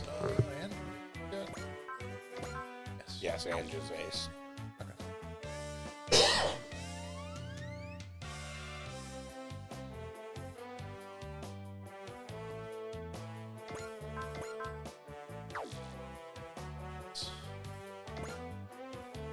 I don't think we really have anyone on the field yet who isn't. That isn't one of the like 3 or 4 that we already highlighted, basically. Think Judawa is yet? Yeah, no, not yet. Or is it, even if we have Great Ace on it, we still need a few more.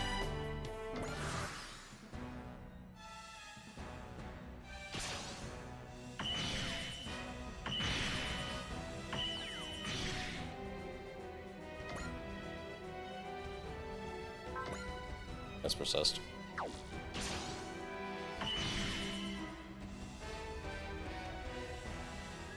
Also has persist. Not gonna hit anyways, like a 90% chance. Not gonna damage anyways if you didn't have persist. Even if he hit. You know?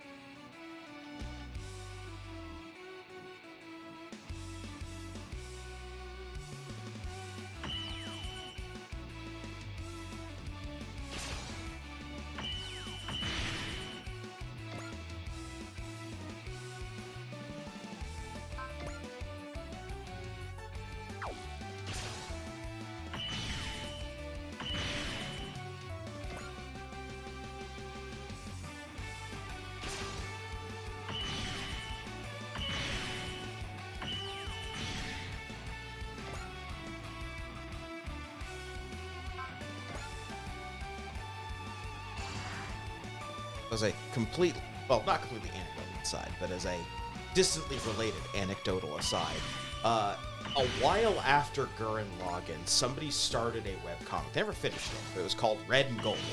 And it was a police detective's version of Gurren Lagann. And the only thing that sticks out in my head for Gurren Lagann during that whole period of my life is Kamina explaining to Catan why throwing a gun is actually the most tactical decision you could make in a gunfight.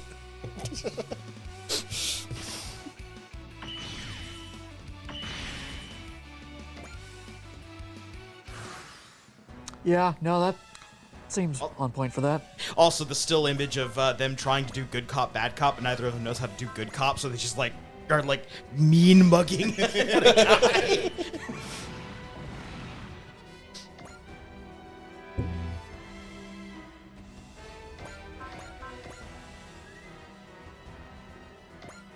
Almost to kill that one.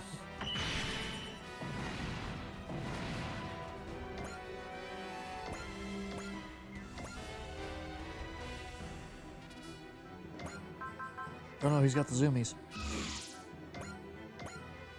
Durable case. Look, we occasionally have to pull out a laser pointer and let Mike Guy chase it around for a while. Get out of his system.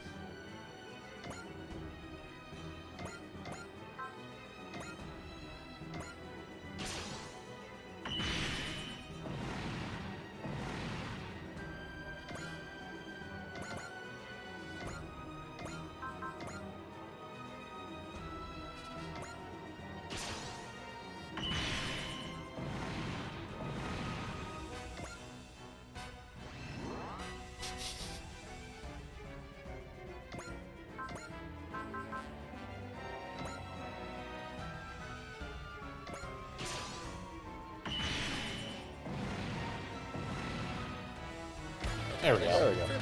Yep. The other reason why we wanted him to get his ace bonus, even though it's fairly late in the game for that.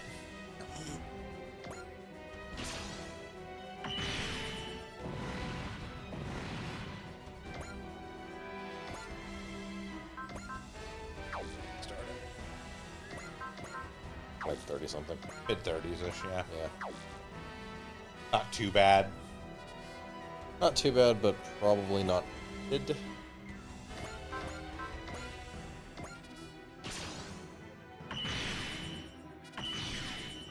I mean, do any of them have any ace bonuses to care about is the question. We're not using them, so unless they have some passive generators.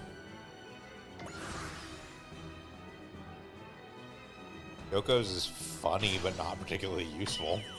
Yokos? +2 range to all weapons.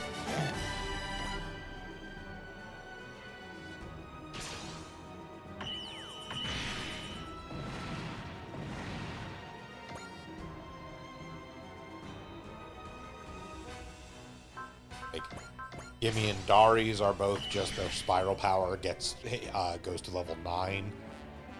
Keaton's is at 130 plus morale. He just casts bravery on himself every turn. That's a powerful ability for the couple missions you have. Yeah, for like before he dies. the 5 missions you have him. Spoiler if you haven't seen Gurren Lagann, Keaton dies.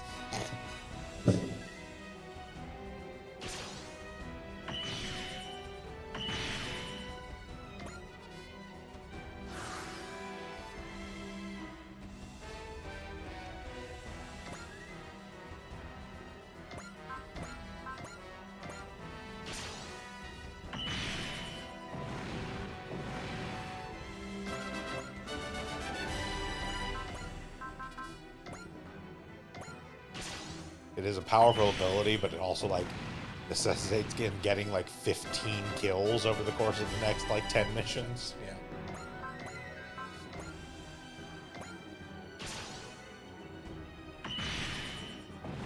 And frankly, even with stat boosts, he's not a great unit.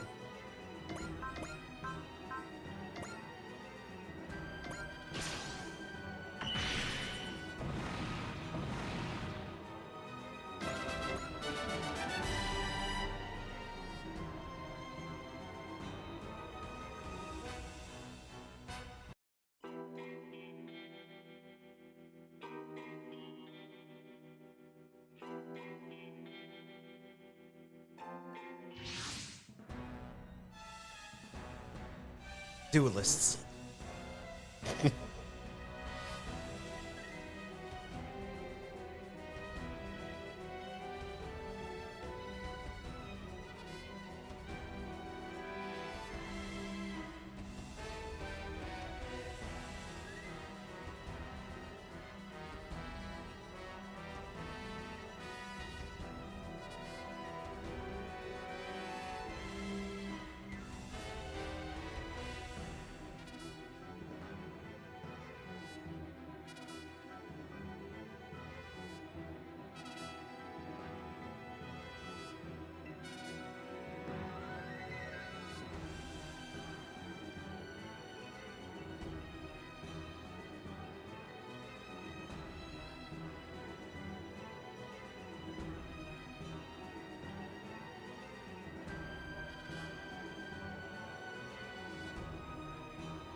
The fuck should I know? I'm a bird.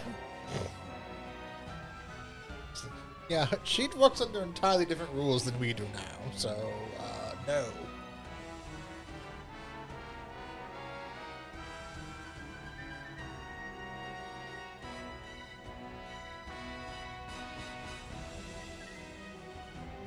The harbinger of an entire race of extra-dimensional beings. The fuck do you expect me to do?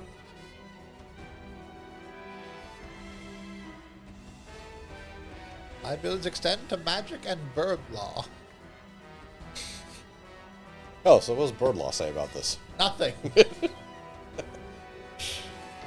Bird Law says, fuck off, leave me alone.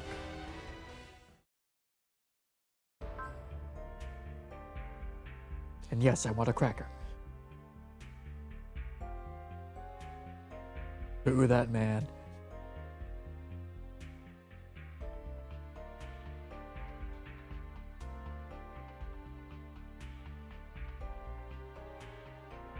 Also, if we're asking who has the most neck, if we're counting the artificial neck, it's Lord Genome. We are not counting the artificial When Lord neck. Genome turns himself to a giant mech-sized drill and absorbs energy. Okay, the drill count is I'm talking proportional to their body, not like just regular length. all neck.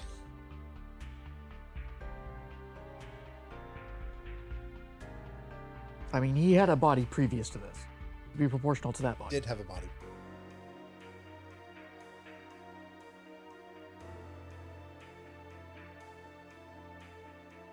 Is a drill not the neck of one's head? No, I don't know. Haven't you seen how Gurren Lagann gets formed? It is the head that drills onto a neck and becomes another head. Two faces. Yeah.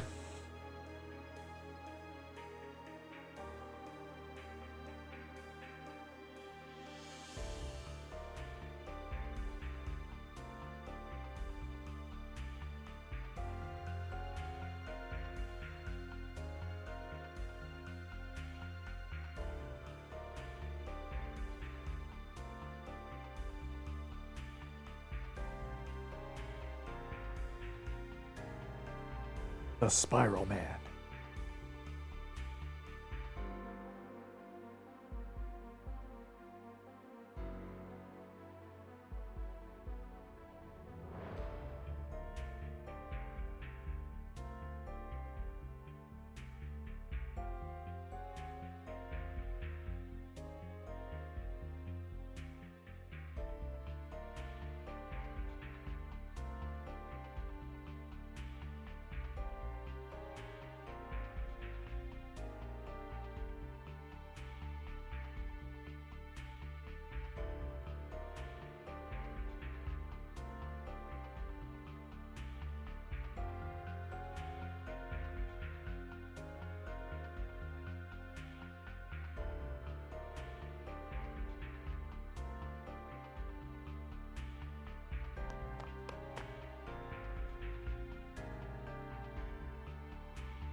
Pilot, Andrew, wrong.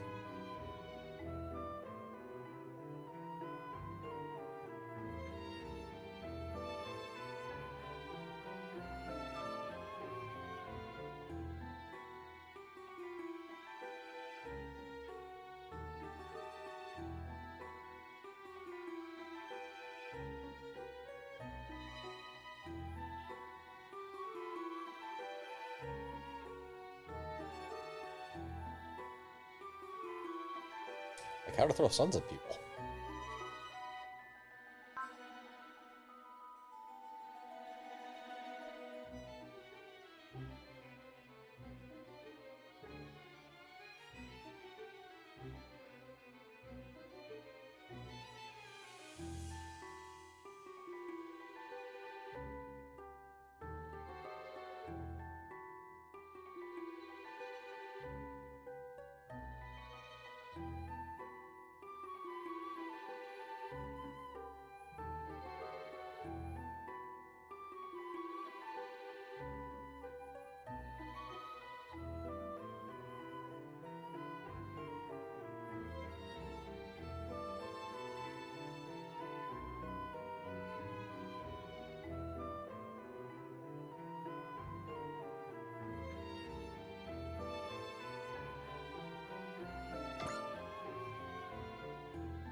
All right, so that's going to about do it for us today for Super Robot Sundays here on Sound Goblin Gaming. Thank you all for joining us again as we continue our playthrough of Super Robot Wars X.